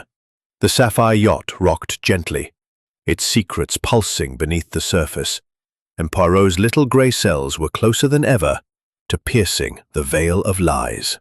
Chapter 9. The Trap. The twilight had deepened into a velvet dusk, cloaking the sapphire yacht in an eerie stillness that seemed to amplify the tension within its opulent confines. The dining room, lit by the soft glow of crystal chandeliers, was a crucible of suspicion, where the 8 guests sat under the watchful eyes of Hercule Poirot and Inspector Japp. The revelation of Sir Reginald Ashford's alleged embezzlement of Miss Clara Wentworth's inheritance had cracked the facade of civility, exposing raw motives of betrayal and greed. Yet the truth remained elusive, hidden in the shadows of carefully crafted lies. Captain Arthur Hastings, standing by Poirot's side, felt the air crackle with anticipation, as if the yacht itself held its breath for the next move in this deadly game. Poirot, his small frame radiating an almost theatrical authority, had decided the time was ripe to apply psychological pressure. His morning had been spent dissecting alibis, probing motives, and cataloguing clues. The Queen of Spades, the oily smudge, the stopped watch. But now, as the clock on the wall ticked towards 7 o'clock, he sensed the moment to spring a trap. The killer, he believed, was growing restless, their composure fraying under the weight of their deception. It was time to force a misstep. "Mesdames et messieurs," Poirot began, his voice a blend of velvet and steel, "we stand at a crossroads. A man is dead, stabbed in a room where no one entered or left. The clues, the watch stopped at 11:05, the Queen of Spades, the smudge on the table, they point to a mind both cunning and desperate. Tonight I will lay a trap, not with force, but with the truth. One of you will betray yourselves." The guests exchanged uneasy glances, their faces a gallery of fear and calculation. Lady Beatrice Ashford, her broken pearl necklace replaced by a simple scarf, gripped the edge of the table, her knuckles white. "What do you mean, Mr. Poirot?" she asked, her voice trembling. "A trap?" Poirot's eyes gleamed. "Oui, madame. The killer believes they have outwitted us, but the little grey cells, they see what is hidden. Let us reconstruct the fatal minutes. Someone took the letter opener, struck the blow, and placed the Queen of Spades. I ask you now, who created the distraction that allowed this act? Mr. Victor Crane, his sharp features drawn tight, scoffed. "This is absurd. We were all at the card table under each other's eyes. No one could have moved without being seen." "Précisément," Poirot said, his tone deceptively mild. "Yet the deed was done. Let us test this. I propose we reenact the scene. Each of you take your places as they were at 11 o'clock. Captain Hastings, you will stand by the door as you did when you returned. Inspector Japp, observe." The guests hesitated, but Poirot's authority was undeniable. Reluctantly, they moved to their positions. Lady Beatrice, Mr. Crane, and Mr. Harrow at the card table, recreating the bridge game. Mrs. Evelyn Crane and Miss Clara Wentworth standing nearby, as if watching. Mrs. Margaret Tate beside them, her posture rigid. Dr. Harold Mortimer by the fireplace, a book in hand. And Mr. Lawrence Tate near the door, as if just returning from the deck. Captain Poole stood by the wall, his weathered face impassive. Poirot paced the room, his eyes darting from one guest to another. "Now," he said, "we play the moment. Sir Reginald, he is distracted, checking his watch. He stands to refill his glass, moving to the side table, here." Poirot stepped to the table, mimicking the motion. "The letter opener is here. The Queen of Spades is not yet present. Who sees him?" Lady Beatrice spoke, her voice unsteady. "I was focused on my cards, but I saw him stand. He was muttering something about time." Mr. Crane nodded. "He was annoyed, misplayed a hand. I was watching my cards, not him." Mr. Harrow's smile was faint. "I saw him move to the table. He seemed unsteady, perhaps from the wine." Poirot's gaze sharpened. "Unsteady, monsieur? Yet no one else mentions this. Curious." He turned to Mrs. Crane. "Madame, you were near the table earlier. Did you see Sir Reginald approach it?" Mrs. Crane's eyes flickered to her husband. "I was talking to Clara and Mrs. Tate. I didn't notice him until the scream." Poirot moved to the side table, his fingers hovering over the smudge. "This mark," he said. "It was made in a moment of haste. Someone gripped this table, perhaps as they took the letter opener. Let us imagine. Sir Reginald is here. The room is busy with chatter, cards, movement. A distraction occurs, perhaps a spilled glass, a loud laugh.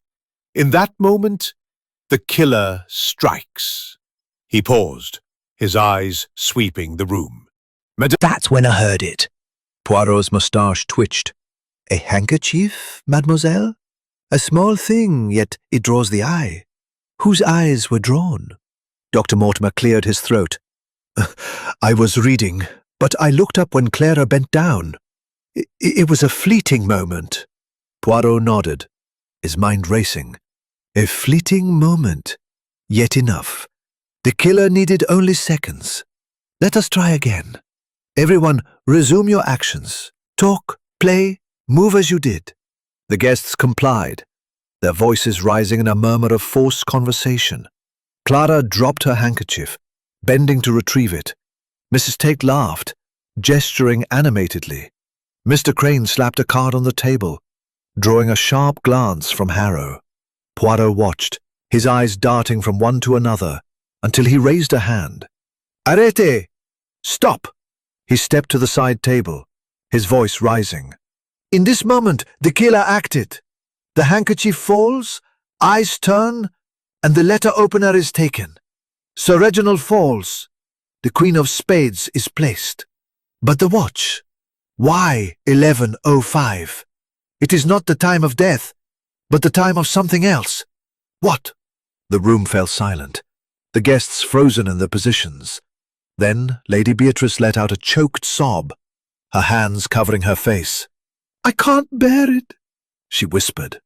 Reginald, he knew something was coming. He told me, just before dinner, that he feared someone on this yacht wanted him dead. He wouldn't say who. Poirot's eyes gleamed. He feared, madame, and yet he invited you all. Why? Lady Beatrice shook her head, tears streaming.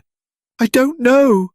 He said it was to settle old scores, to face his enemies.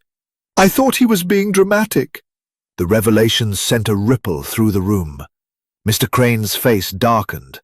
Mr. Harrow's smile faltered, and Miss Wentworth gasped.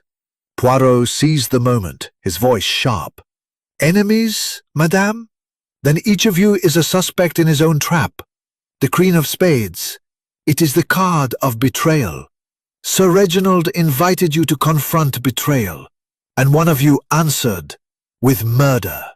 Inspector Japp, his patience wearing thin, muttered, This is getting us nowhere, Poirot. They're all pointing fingers, and now we've got a dead man who invited his own killer. What's next? Poirot turned to Hastings, his voice low. The trap. It has sprung, mon ami. Lady Beatrice's confession. It reveals Sir Reginald's intent. He knew his killer was here, and he faced them.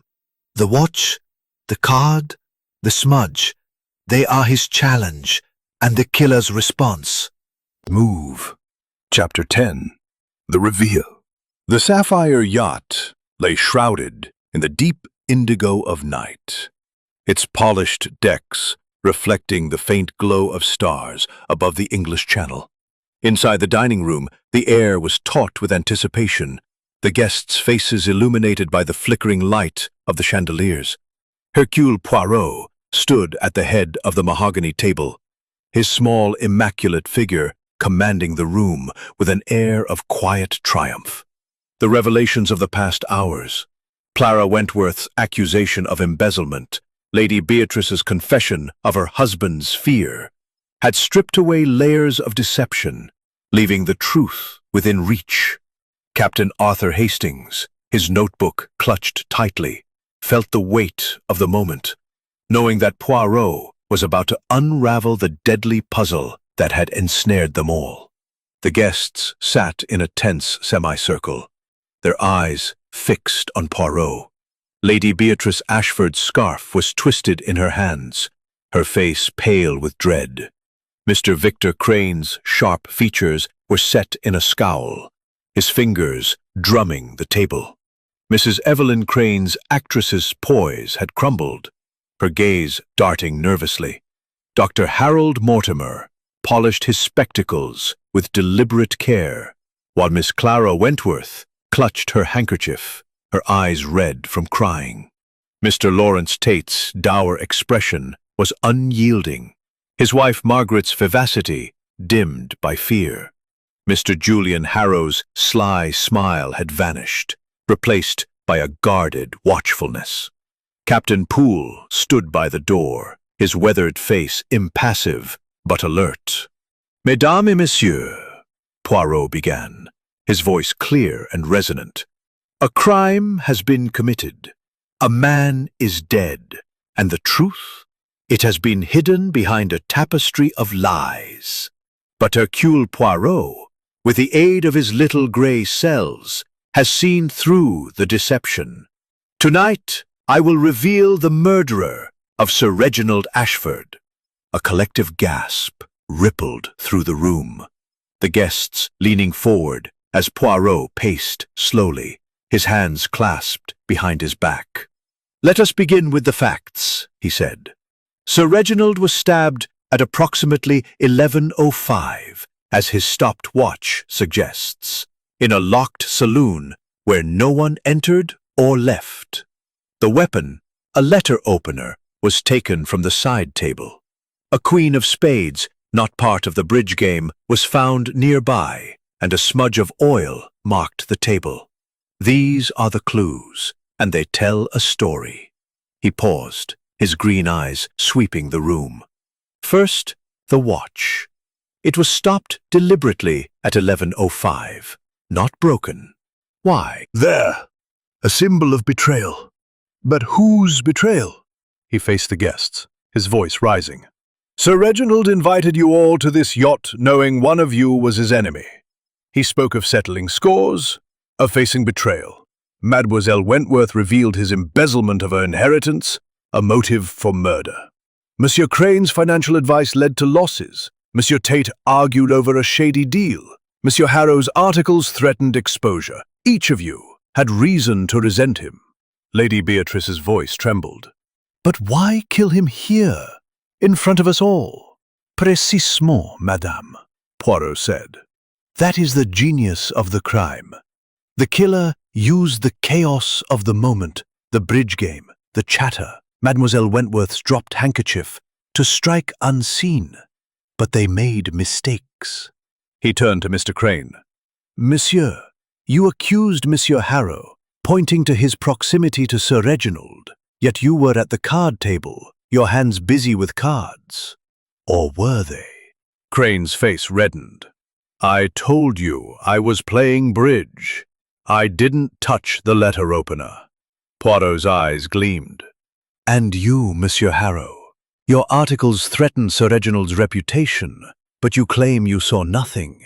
Yet your notebook, it is filled with observations. Did you observe the letter opener's movement? Harrow's smile was tight.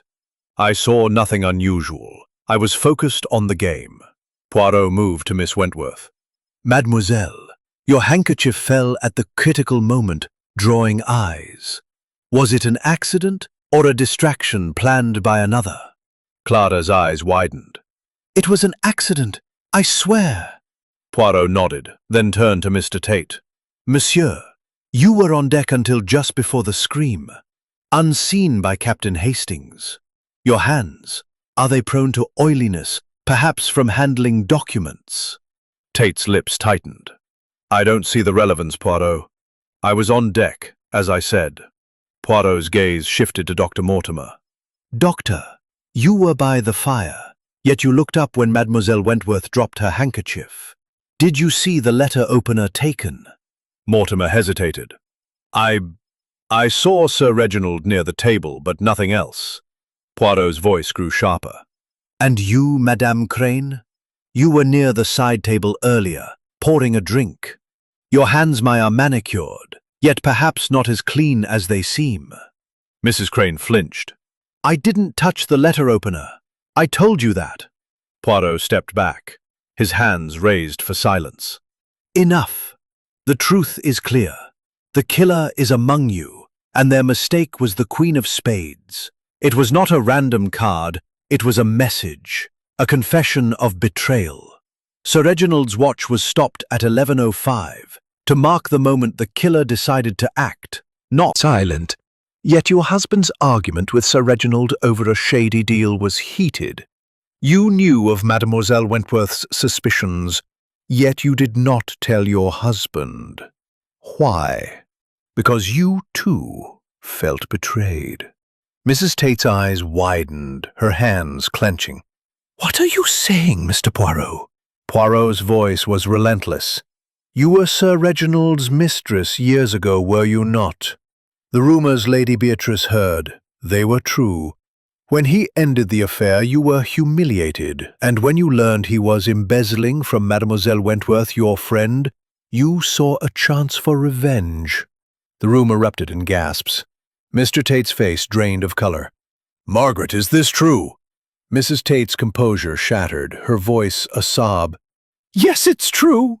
Reginald used me, then cast me aside. When Clara told me about the embezzlement, I was furious. He was a hypocrite, preaching loyalty while stealing from her." Poirot's eyes were unyielding. "And so you acted. During the bridge game, when Mademoiselle Wentworth dropped her handkerchief, you moved to the side table, pretending to adjust your shawl. You took the letter opener, struck Sir Reginald as he stood there, and placed the Queen of Spades, a symbol of your betrayal. The smudge was from your hand, oiled from the cream you use for your nerves." Mrs. Tate collapsed into her chair, sobbing. "I didn't mean to kill him. I wanted to confront him, but he laughed, said I was nothing. I lost control." Inspector Japp stepped forward, his voice grim. "Mrs. Margaret Tate, you're under arrest for the murder of Sir Reginald Ashford." As the Coast Guard led her away, the room fell silent, the guests stunned. Poirot turned to Hastings, his voice low. "The heart, mon ami, it betrays the mind. The Queen of Spades was her confession, the watch her marker of intent. The truth, it is always in the details." The sapphire yacht rocked gently, its secrets laid bare under Poirot's relentless logic. The killer was unmasked, but the echoes of the trail lingered, a reminder of the darkness beneath the surface of civility. The sapphire yacht lay anchored under a star-strewn sky, its polished hull a silent witness to the drama that had unfolded within its opulent confines. The dining room, now dimly lit by the fading glow of the chandeliers, felt cavernous and somber, the weight of Mrs. Margaret Tate's confession hanging heavy in the air. The guests, released from the immediate grip of suspicion, sat in stunned silence, their faces reflecting a mix of relief and unease. Hercule Poirot, his small frame still commanding despite the late hour, stood at the head of the table, his green eyes thoughtful as he prepared to close the case. Captain Arthur Hastings, a counterpoint to the emotional tumult of the evening. Mrs. Tate had been escorted to a secure cabin by Inspector Japp and the Coast Guard, her sobs echoing down the corridor as she was led away. The remaining guests, Lady Beatrice Ashford, Mr. and Mrs. Victor Crane, Dr. Harold Mortimer, Miss Clara Wentworth, Mr. Lawrence Tate, Mr. Julian Harrow, and Captain Poole sat in a loose circle, their expressions a gallery of shock, guilt, and lingering suspicion. Poirot clasped his hands behind his back, his voice soft but resonant. "Mesdames et messieurs," he began, "the truth has been uncovered, the murderer revealed. Madame Margaret Tate, driven by a wound of the heart, struck Sir Reginald Ashford in a moment of rage and betrayal. The Queen of Spades, the stopped watch, the oily smudge, these were the threads that led Hercule Poirot to the solution. But now we reflect, for every crime leaves its mark, not only on the victim, but on those who remain. Lady Beatrice, her scarf clutched tightly, spoke first, her voice trembling. "Mr. Poirot, how did you know it was Margaret? We all had reasons to resent Reginald, but her." Poirot's moustache twitched, his gaze steady. "Madame, the heart, it is a mirror of motive. Madame Tate's betrayal was not only financial, as with Mademoiselle Wentworth's inheritance, but personal. She admitted to an affair with Sir Reginald, ended years ago, which left her humiliated. When she learned of his embezzlement, it rekindled her pain. The Queen of Spades, it was her signature, a symbol of betrayal, placed to mark her act. Mr. Lawrence Tate, his dour face ashen, stared at the table. I had no idea, Poirot. Margaret never spoke of an affair. How could she keep such a secret from me? Poirot's tone was gentle but firm. Monsieur, the heart keeps its own counsel. Madame Tate hid her pain, but it festered. When Mademoiselle Wentworth confided her suspicions about Sir Reginald's theft, Madame Tate saw a chance to punish him, not only for herself, but for another she cared for.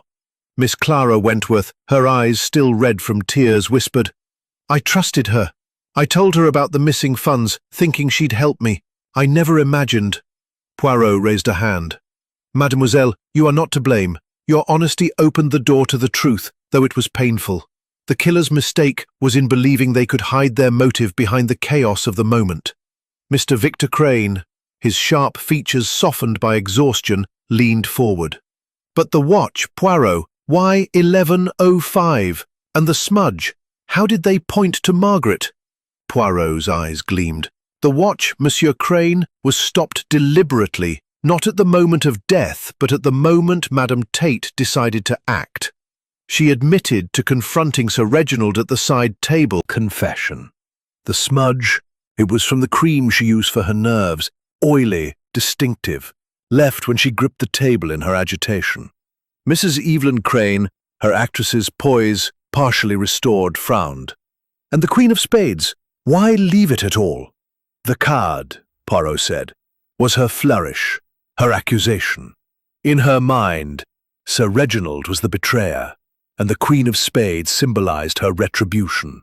She placed it there, perhaps in a moment of defiance, not realizing it would betray her. Dr. Harold Mortimer, his spectacles glinting, nodded slowly. It's ingenious, Mr. Poirot. You saw what we missed, the psychology behind the act. Poirot inclined his head. The little grey cells, Doctor. They observe the human heart.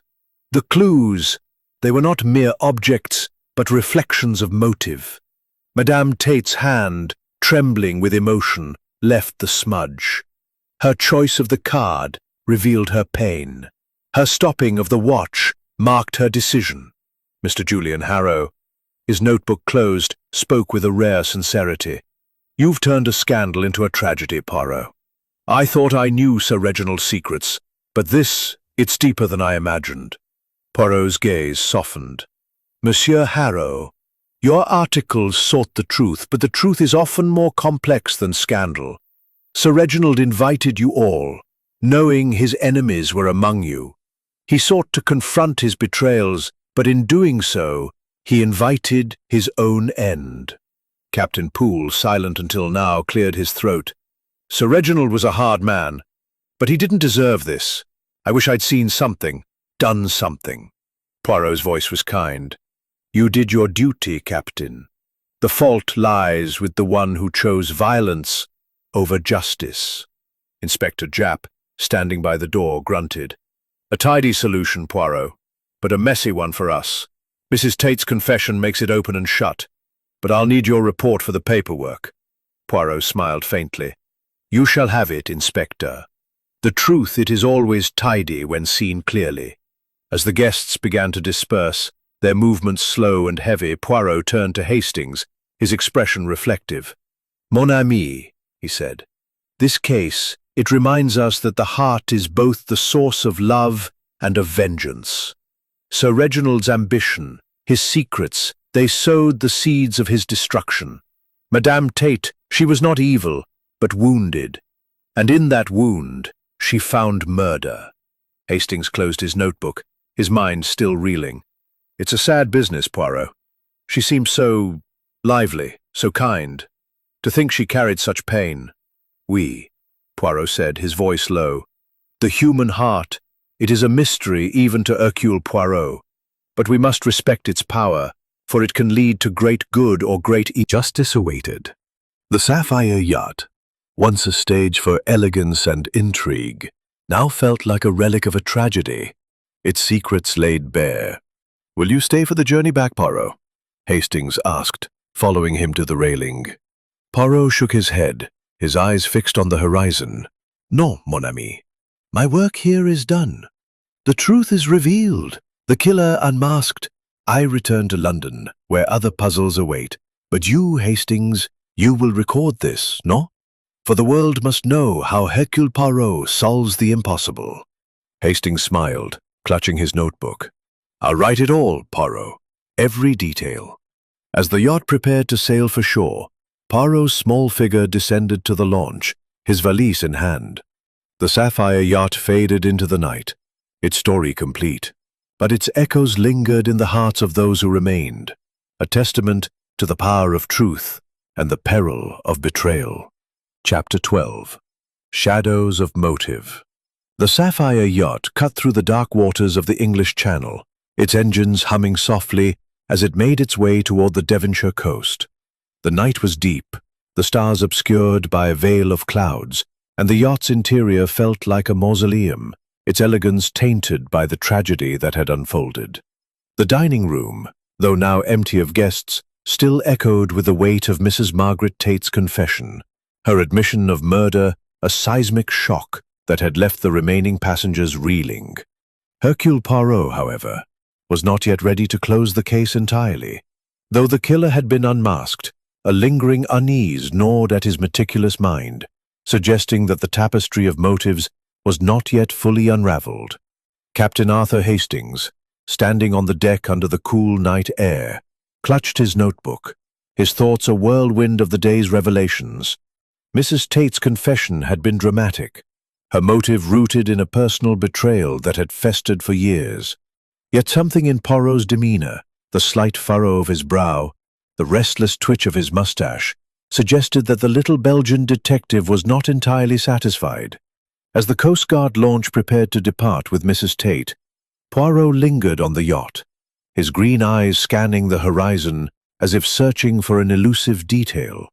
Mon ami, Poirot said, joining Hastings on the deck, his voice low but resonant.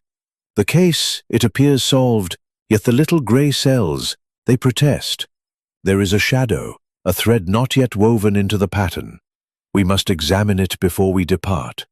Hastings frowned, his notebook open to the final entries of Mrs. Tate's confession. But Poirot, she admitted everything. The affair, the embezzlement, the Queen of Spades. What more could there be? Poirot's eyes gleamed in the dim light of the deck lanterns. The heart, Hastings, it is complex. Placed card, the oily smudge. These suggest a mind that planned, not one that snapped. We must ask, was Madame Tate alone in her act? The suggestion sent a chill through Hastings. You mean an accomplice? Perhaps, Poirot said, his fingers steepled.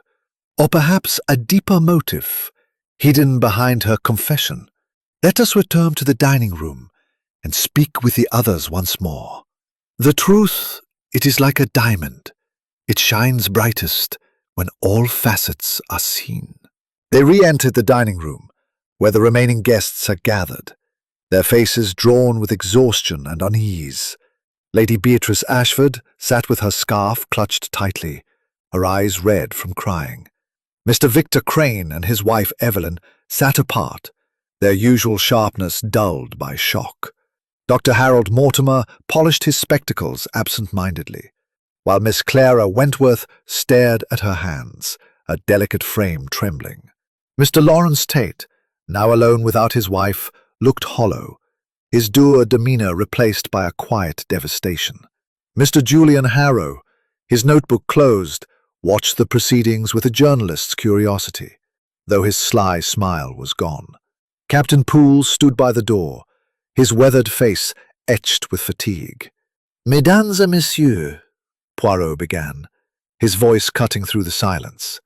The murderer has confessed, yet Hercule Poirot does not rest until every shadow is dispelled. Madame Tate admitted to killing Sir Reginald, driven by a personal betrayal and the discovery of his embezzlement. But the crime, it was too precise, too staged. I ask you now, Did anyone know of her intentions, or perhaps assist her in this act? The guests exchanged startled glances, the air thickening with renewed suspicion. Mr. Tate's voice was hoarse. "Mr. Poirot, are you suggesting Margaret had help? She never spoke of her plans to me. I would have stopped her." Poirot's gaze softened. "Monsieur Tate, your pain is evident, but the heart, it can hide much, even from those closest. Did you suspect nothing of her past with Sir Reginald?" Tate shook his head, his hands trembling. "She was always so lively, so devoted. The affair, it was a shock. I thought we shared everything." Poirot turned to Miss Wentworth, whose revelation had sparked Mrs. Tate's confession. "Mademoiselle, you confided in Madame Tate about Sir Reginald's embezzlement. Did she say anything that suggested she planned more than confrontation?" Clara's eyes widened, her voice barely audible. "No, Mr. Poirot. She was angry, yes, but she said we should wait." Or perhaps share it. Crane's face reddened. "I had nothing to do with it. My advice was sound, and I was at the card table when it happened." Mrs. Crane placed a hand on her husband's arm. Her voice strained. "Victor, please. Mr. Poirot, I knew Margaret was upset, but I thought it was about Clara's inheritance. She never mentioned an affair." Poirot turned to Dr. Mortimer, his gaze piercing. "Doctor, you observed Sir Reginald's distraction.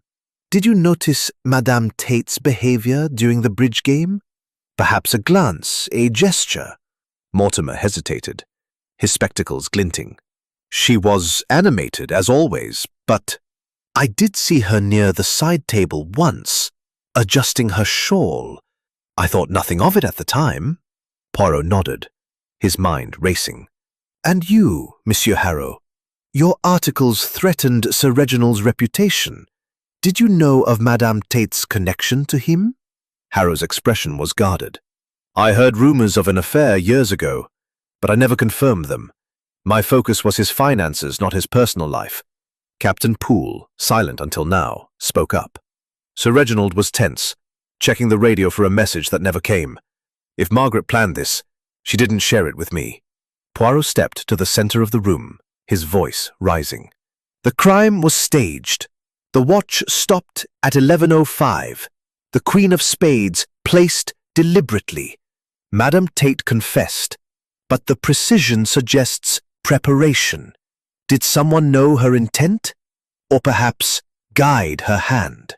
He paused, his eyes locking on Lady Beatrice.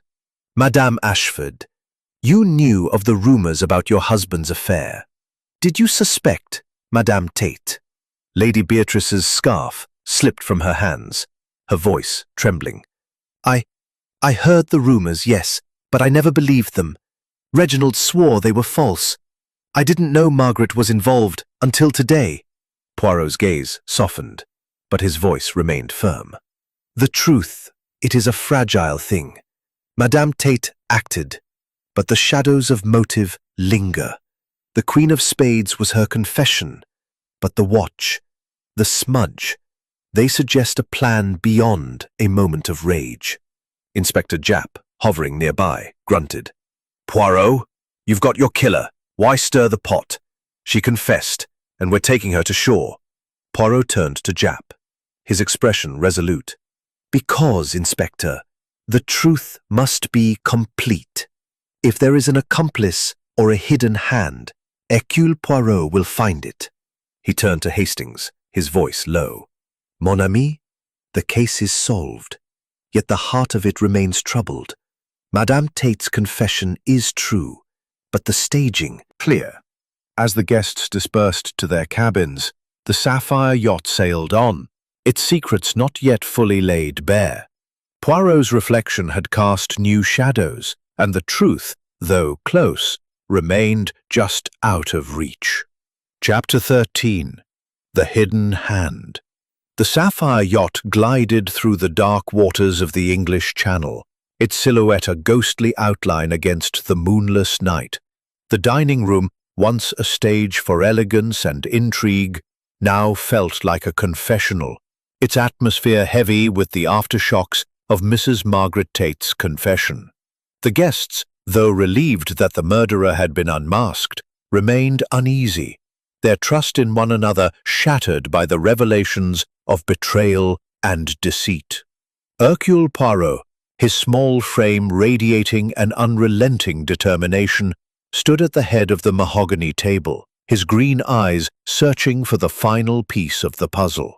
Captain Arthur Hastings, his notebook worn from constant use, sensed that Poirot's unease stemmed from a lingering suspicion that the crime was not as solitary as it appeared. The clock on the wall ticked past 10 o'clock, its steady rhythm a reminder of the relentless passage of time. Mrs. Tate was now confined in a secure cabin, awaiting transfer to the authorities upon reaching shore. Yet Poirot's insistence on a hidden hand, an accomplice or a guiding influence, had cast a new shadow over the case. The Queen of Spades, the stopped watch, the oily smudge, these clues, though they had led to Mrs. Tate, suggested a level of calculation that seemed at odds with her emotional outburst. Hastings, standing by the window, felt a chill as Poirot prepared to probe deeper into the shadows of motive. "Mesdames, Messieurs," Poirot began, his voice a blend of calm authority and quiet intensity. "The confession of Madame Tate has given us a murderer, but the little grey cells, they are not yet at peace. The crime, it was too precise. The watch stopped at 11:05, the Queen of Spades placed with care, the smudge left in haste. These suggest a mind that planned, perhaps with assistance. Tonight, we seek the hidden hand that wove this web." The guests, gathered once more in the dining room, exchanged wary glances. Lady Beatrice Ashford, her scarf now a crumpled heap in her lap, spoke first, her voice trembling. "Mr. Poirot, you've caught the killer. Why torment us further? Margaret acted alone. She said so herself." Poirot's moustache twitched, his gaze piercing. "Madame, the heart confesses, but the mind conceals. Madame Tate's rage was real, but the staging of the crime, it is too deliberate for a moment of passion. Someone, perhaps, knew her intent, or even guided her hand. Mr. Victor Crane, his Close the case is noted, yet you too had reason to resent Sir Reginald. His financial losses, tied to your advice, threatened your reputation. Did you know of Madame Tate's pain, or perhaps encourage it?" Crane's face reddened. "I knew nothing of her affair. I was at the card table playing bridge when it happened. You've got your killer. Leave it be." Mrs. Evelyn Crane, her actress's poise fraying, placed a hand on her husband's arm. "Victor, calm down. Mr. Poirot, I swear I didn't know Margaret's plans. She was upset about Clara's inheritance, but I thought she'd confront Reginald, not kill him." Poirot turned to Miss Clara Wentworth, whose delicate frame seemed to shrink under his scrutiny. "Mademoiselle, you confided in Madame Tate about Sir Reginald's embezzlement. Did you sense in her a deeper anger, perhaps a plan beyond confrontation?" Clara's eyes filled with tears. "I trusted her, Mr. Poirot. She was kind, supportive. She said we should consult a lawyer, nothing more. I never imagined she'd do this." Mr. Lawrence Tate, his dour demeanour now a mask of grief, spoke softly. "Margaret was my wife, Poirot. I loved her, but I didn't see her pain. If she had an accomplice, it wasn't me. I was on deck, as I said, until just before the scream." Poirot's gaze softened, but his voice remained firm. "Monsieur Tate, your loyalty is admirable, but the heart can blind us. Did you notice anything unusual in her behavior before the murder?" Tate hesitated, his hands trembling. "She was quieter than usual that day. I thought it was the sea, or perhaps worry for Clara. I didn't pry." Dr. Harold Mortimer, polishing his spectacles, cleared his throat. "Mr. Poirot, as a physician, I can say Margaret's behavior was agitated, but I attributed it to the social pressures of the weekend. I saw no sign of a plan or an accomplice." Mr. Julian Harrow, His journalist's curiosity undimmed, leaned forward. An accomplice, Poirot. That's a bold claim. My article stirred up trouble for Sir Reginald, but I didn't know Margaret's history with him. If someone helped her, they kept it well hidden. Captain Poole, standing by the door, nodded. Sir Reginald was expecting a message that never came. If Margaret had help, I didn't see it. I was in the saloon, watching the game. Poirot stepped to the center of the room, his hands clasped behind his back. Let us consider the clues once more. The watch, stopped at 11:05, was a marker of intent, not death. The Queen of Spades, a symbol of betrayal, was placed deliberately. The smudge from oily skin suggests a moment of haste. Madame Tate confessed. Beatrice's eyes widened, her scarf slipping to the floor. I suspected an affair, but I didn't know it was Margaret until her confession. I would have confronted her privately, not encouraged murder. Poirot's gaze shifted to Mr. Harrow. Monsieur, your articles exposed Sir Reginald's financial troubles. Did you uncover anything about his personal life that might have reached Madame Tate? Harrow's expression was guarded. I heard whispers of an affair, but I didn't pursue them. My focus was his investments. If I'd known about Margaret, I might have written it, but I didn't. Poirot nodded, his mind racing. The hidden hand, it is subtle. Perhaps it was not an accomplice in the act, but one who sowed the seed of rage. Someone who knew Madame Tate's pain and nudged her toward action. He paused, his eyes sweeping the room. Monsieur Crane, your financial advice led to Sir Reginald's losses.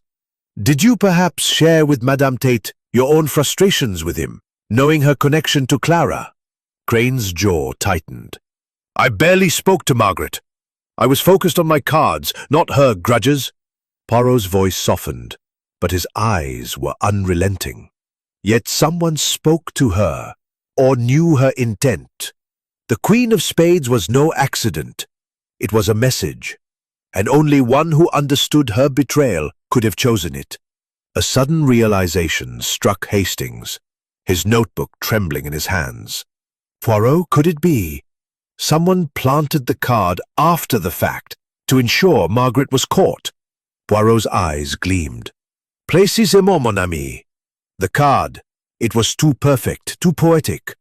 Madame Tate's confession was true, but the staging, it suggests another hand, one that wished her to be found. Inspector Japp, hovering nearby, grunted. You're saying someone framed her, Poirot? That's a stretch. She confessed, clear as day. No, Inspector, Poirot said. Not framed, but guided. The killer acted alone, but someone ensured the clues pointed to her. We must find this shadow before we reach shore. As the guests dispersed, their faces etched with doubt, Poirot turned to Hastings. The hidden hand, mon ami, is close. The truth is not yet complete, but the little grey cells, they are near the final thread. The sapphire yacht sailed on, its secrets pulsing beneath the surface, and Poirot's relentless pursuit of truth cast a long shadow over the night. Chapter 14. The Final Thread. The sapphire yacht sailed steadily toward the Devonshire coast, its engines a low hum beneath the oppressive silence of the night. The dining room, bathed in the dim glow of the chandeliers, was a crucible of tension, cast a shadow of doubt over the apparent closure of the case. Captain Arthur Hastings, standing by the window with his notebook in hand, felt the pulse of anticipation, sensing that Poirot was on the verge of unraveling the final thread of the mystery. The clock on the wall struck 11, its chimes echoing like a somber reminder of the murder that had occurred almost exactly 24 hours earlier. The remaining guests, Lady Beatrice Ashford, Mr. and Mrs. Victor Crane, Dr. Harold Mortimer, Miss Clara Wentworth, Mr. Lawrence Tate, Mr. Julian Harrow, and Captain Poole, sat in uneasy silence, their faces etched with exhaustion and apprehension. Poirot, his small frame radiating an almost palpable intensity, paced slowly before them, his green eyes gleaming with the clarity of a mind that had finally pieced together the puzzle. Mesdames et messieurs, Poirot began, his voice a blend of calm authority and quiet triumph. We have uncovered the murderer of Sir Reginald Ashford, Madame Margaret Tate, driven by a wound of betrayal and rage. Yet the little grey cells, they have been restless, for the crime was too precise, too staged. The Queen of Spades, the stopped watch, the oily smudge, these were not merely the marks of a passionate act, but the work of a mind that planned and perhaps a mind that guided. Tonight, Hercule Poirot will reveal the hidden hand. The guests leaned forward, their breaths held as Poirot's words hung in the air. Lady Beatrice, a scarf twisted tightly in her hands, whispered, "Mr. Poirot, please, no more. Margaret confessed. Let us have peace." Poirot's gaze softened, but his resolve was unyielding. "Peace, madame, comes only with the truth. Madame Tate killed Sir Reginald, but the staging of the crime, the deliberate placement of the Queen of Spades, the stopping of the watch, suggests another hand, one that ensured her guilt would be discovered. Let us examine this carefully." He turned to the side table, its surface still cordoned off by Inspector Japp's men. "The smudge," he said, pointing to the faint oily mark, "was from Madame Tate's hand, made in the moment of her act. The watch, stopped at 11:05, marked her decision to confront Sir Reginald, not the moment of death. But the Queen of Spades, this card, so pristine, so deliberately placed, it was not her choice alone." Mr. Victor Crane, his sharp features taut with irritation, interrupted. "Poirot, you're spinning tales. Margaret admitted everything. Why invent an accomplice?" Poirot's mustache twitched. "Not an accomplice, Monsieur Crane, but an influencer. Someone who knew Madame Tate's pain, her history with Sir Reginald, and perhaps nudged her toward action, ensuring the clues would point to her." Mr. Lawrence Tate, his face hollow with grief, shook his head. "Margaret acted alone, Poirot. I would have known if someone manipulated her. She was my wife." Poirot's voice was gentle but firm. Monsieur Tart, love blinds us to the subtleties of the heart. Madame Tart hid her affair from you, and perhaps another hid their influence from her." He turned to Miss Clara Wentworth, whose delicate frame trembled under his scrutiny. "Mademoiselle, you confided in Madame Tart about Sir Reginald's embezzlement. Did you share this with anyone else? Perhaps someone who might have used it to stir her anger?" Clara's eyes widened, her voice a whisper. I only told Margaret. I trusted her. I didn't think she'd do this." Poirot nodded, his gaze shifting to Mr. Julian Harrow, whose journalist's curiosity had been notably subdued. "Monsieur Harrow, your articles exposed Sir Reginald's financial troubles. Did you know of his affair with Madame Tart, or perhaps share such rumours with her?" Harrow's expression was guarded, his notebook closed. "I heard whispers of an affair, as I said, but I didn't know it was Margaret. I never spoke to her about it. My focus was his finances." Poirot's eyes narrowed. "Yet you are a man who observes, who listens. Did you perhaps overhear something, or plant a seed of doubt in Madame Tart's mind?" Harrow's lips tightened, but he remained silent. Poirot turned to Mrs. Evelyn Crane, whose actress's poise was fraying. "Madame Crane, you were close to Madame Tart. Did she confide in you about her past with Sir Reginald, or perhaps her intentions?" Mrs. Crane's hands clenched. "She was upset about Clara's inheritance, but she never mentioned an affair. I thought she was just angry for Clara's sake." Poirot stepped to the center of the room, his voice rising. "The Queen of Spades! It was a message, but not only from Madame Tart. It was placed to ensure her guilt was seen, to make the crime appear deliberate. Someone knew her pain and used it, guiding her toward murder without wielding the weapon." He paused, his eyes locking on Dr. Harold Mortimer, who had been unusually quiet. "Doctor, you observed Sir Reginald's distraction, but you also saw Madame Tart's agitation. As a physician, you understand the human heart. Did you notice her near the side table, or perhaps sense her intent?" Mortimer polished his spectacles, his movements slow. "I saw her adjust her shawl near the table, as I said, but I didn't suspect murder. She seemed distressed, but I thought it was social nerves." Poirot's gaze sharpened. "Distressed, doctor? Or perhaps you saw more than you admit. You are a man of knowledge, of rare books, of subtle observation. Did you know of Madame Tart's affair, or perhaps of Sir Reginald's embezzlement?" Mortimer's hands stilled, his spectacles glinting in the chandelier light.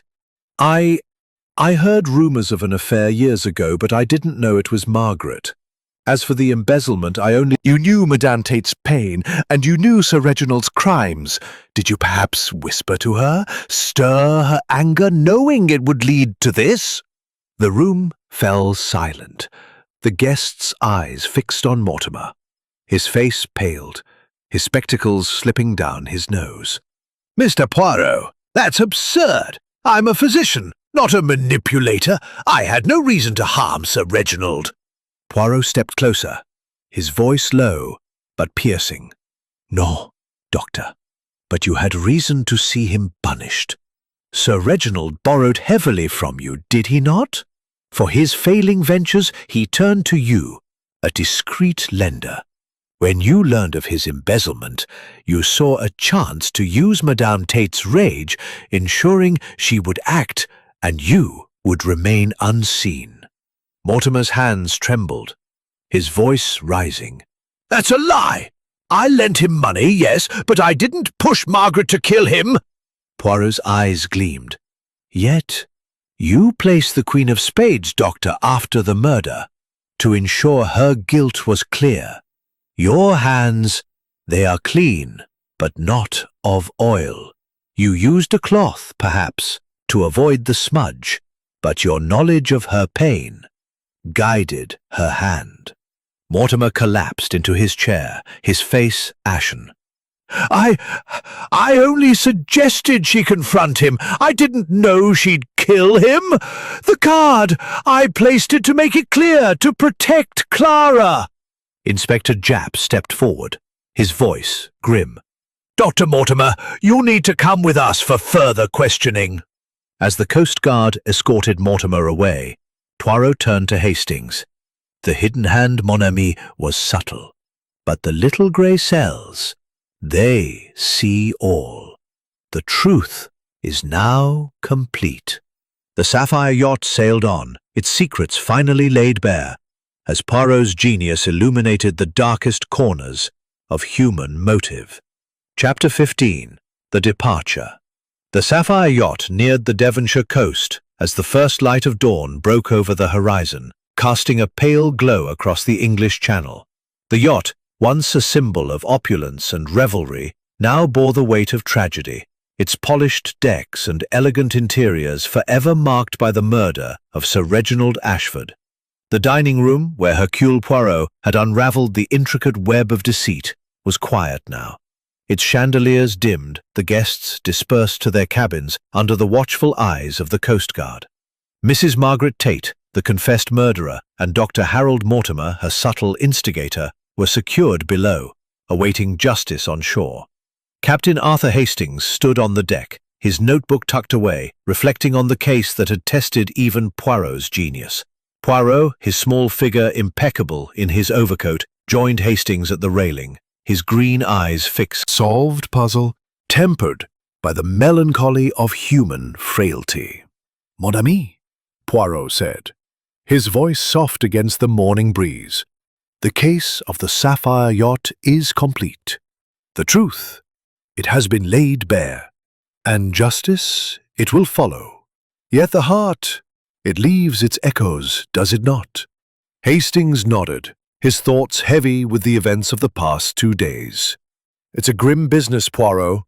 Mrs. Tate's rage, Dr. Mortimer's manipulation. It's hard to believe such darkness hid behind their smiles." Poirot's eyes gleamed with a philosopher's insight. "The human heart, Hastings, it is a labyrinth. Madame Tate's pain was real, her betrayal a wound that drove her to murder. But Dr. Mortimer, he saw her pain and used it, not with a weapon, but with words. The Queen of Spades, the stopped watch, these were their signatures, but it was the little grey cells that read them." Hastings glanced at his friend, marvelling at the clarity of his mind. "You saw it all, Poirot. The smudge, the card, the watch. But how did you know Mortimer was involved? His role was so subtle." Poirot's mustache twitched, a faint smile playing on his lips. The subtlety, mon ami. It was his mistake. Madame Tate's confession was too perfect, too staged. The Queen of Spades, it was not her choice alone. It was too poetic, too deliberate. Dr. Mortimer, with his knowledge of Sir Reginald's debts and Madame Tate's past, planted the seed, knowing her rage would bloom. He placed the card to ensure her guilt, protecting Mademoiselle Wentworth while settling his own score. Hastings shook his head, his notebook a testament to Poirot's methodical genius. And the watch stopped at 11:05? That was the moment Mrs. Tate decided to act, wasn't it? Oui, Poirot said, his voice low. It was her marker of intent, a subconscious confession. But Mortimer, he understood its significance and let it stand, knowing it would point to her. The smudge from her nervous cream was her mistake, the card his.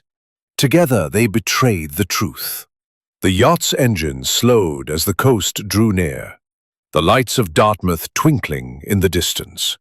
The remaining guests, Lady Beatrice Ashford, Mr. and Mrs. Victor Crane, Miss Clara Wentworth, Mr. Lawrence Tate, Mr. Julian Harrow, and Captain Poole emerged on deck, their faces drawn with exhaustion and relief.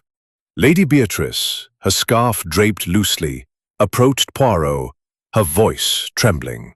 "Mr. Poirot," she said, I thank you for finding the truth, though it's painful. Reginald's secrets Fixed on the horizon. Margaret, I never saw her pain. How could I have been so blind? Poirot placed a hand on his shoulder. Monsieur, love blinds us, but it also binds us. You will carry her memory, but you must also forgive yourself. Miss Wentworth, clinging to Mrs. Crane's arm, whispered, I trusted Margaret, Mr. Poirot. I feel responsible for telling her about the embezzlement. Poirot's gaze was kind. Mademoiselle, you spoke the truth, and that truth led to justice. You are not to blame for the choices of others. Mr. Crane, his sharp edges dulled, nodded curtly. You've done your job, Poirot. I'll admit, I didn't think you'd unravel it. But what now? The scandal will ruin us all. Poirot's voice was firm. Monsieur, the scandal, it is the price of truth. But the world, it moves on, and so must you. Mr. Harrow, his journalist's notebook tucked away, offered a rare sincerity. I'll write this story, Poirot, but not as a scandal. It's a tragedy, and you've shown us its depth. Captain Poole, his weathered face etched with resolve, saluted Poirot. You've given Sir Reginald justice, sir. I'll see the yacht to shore, and then perhaps it's time for a new chapter. As the guests dispersed to prepare for disembarking, Inspector Japp approached, his gruff demeanor softened by respect. You've done it again, Poirot. A messy case, but you tied it up neat as a bow. I'll need your statement for the report. Poirot smiled faintly. You shall have it, Inspector. The truth. It is always tidy when seen clearly. With the coast now in sight, Poirot and Hastings descended to the launch that would take them to shore. The sapphire yacht, its secrets exposed, receded into the dawn, a floating stage where human passions had played out their deadly drama. Poirot stood at the launch's rail, his valise at his side, his eyes fixed on the horizon. Hastings, he said, his voice soft. This case, it reminds us that the heart, it is both fragile and fierce. Sir Reginald sought to face his betrayals, but in doing so, he awakened the darkness in another. We, who seek the truth, must also seek to understand. Hastings nodded, his notebook a record of Poirot's triumph. I'll write it all, Poirot. Every detail, every twist. The world should know how you solve this. Poirot's smile was wistful. Write it, mon ami, but write it with care, for in every crime there is a story of the heart, and it is that story which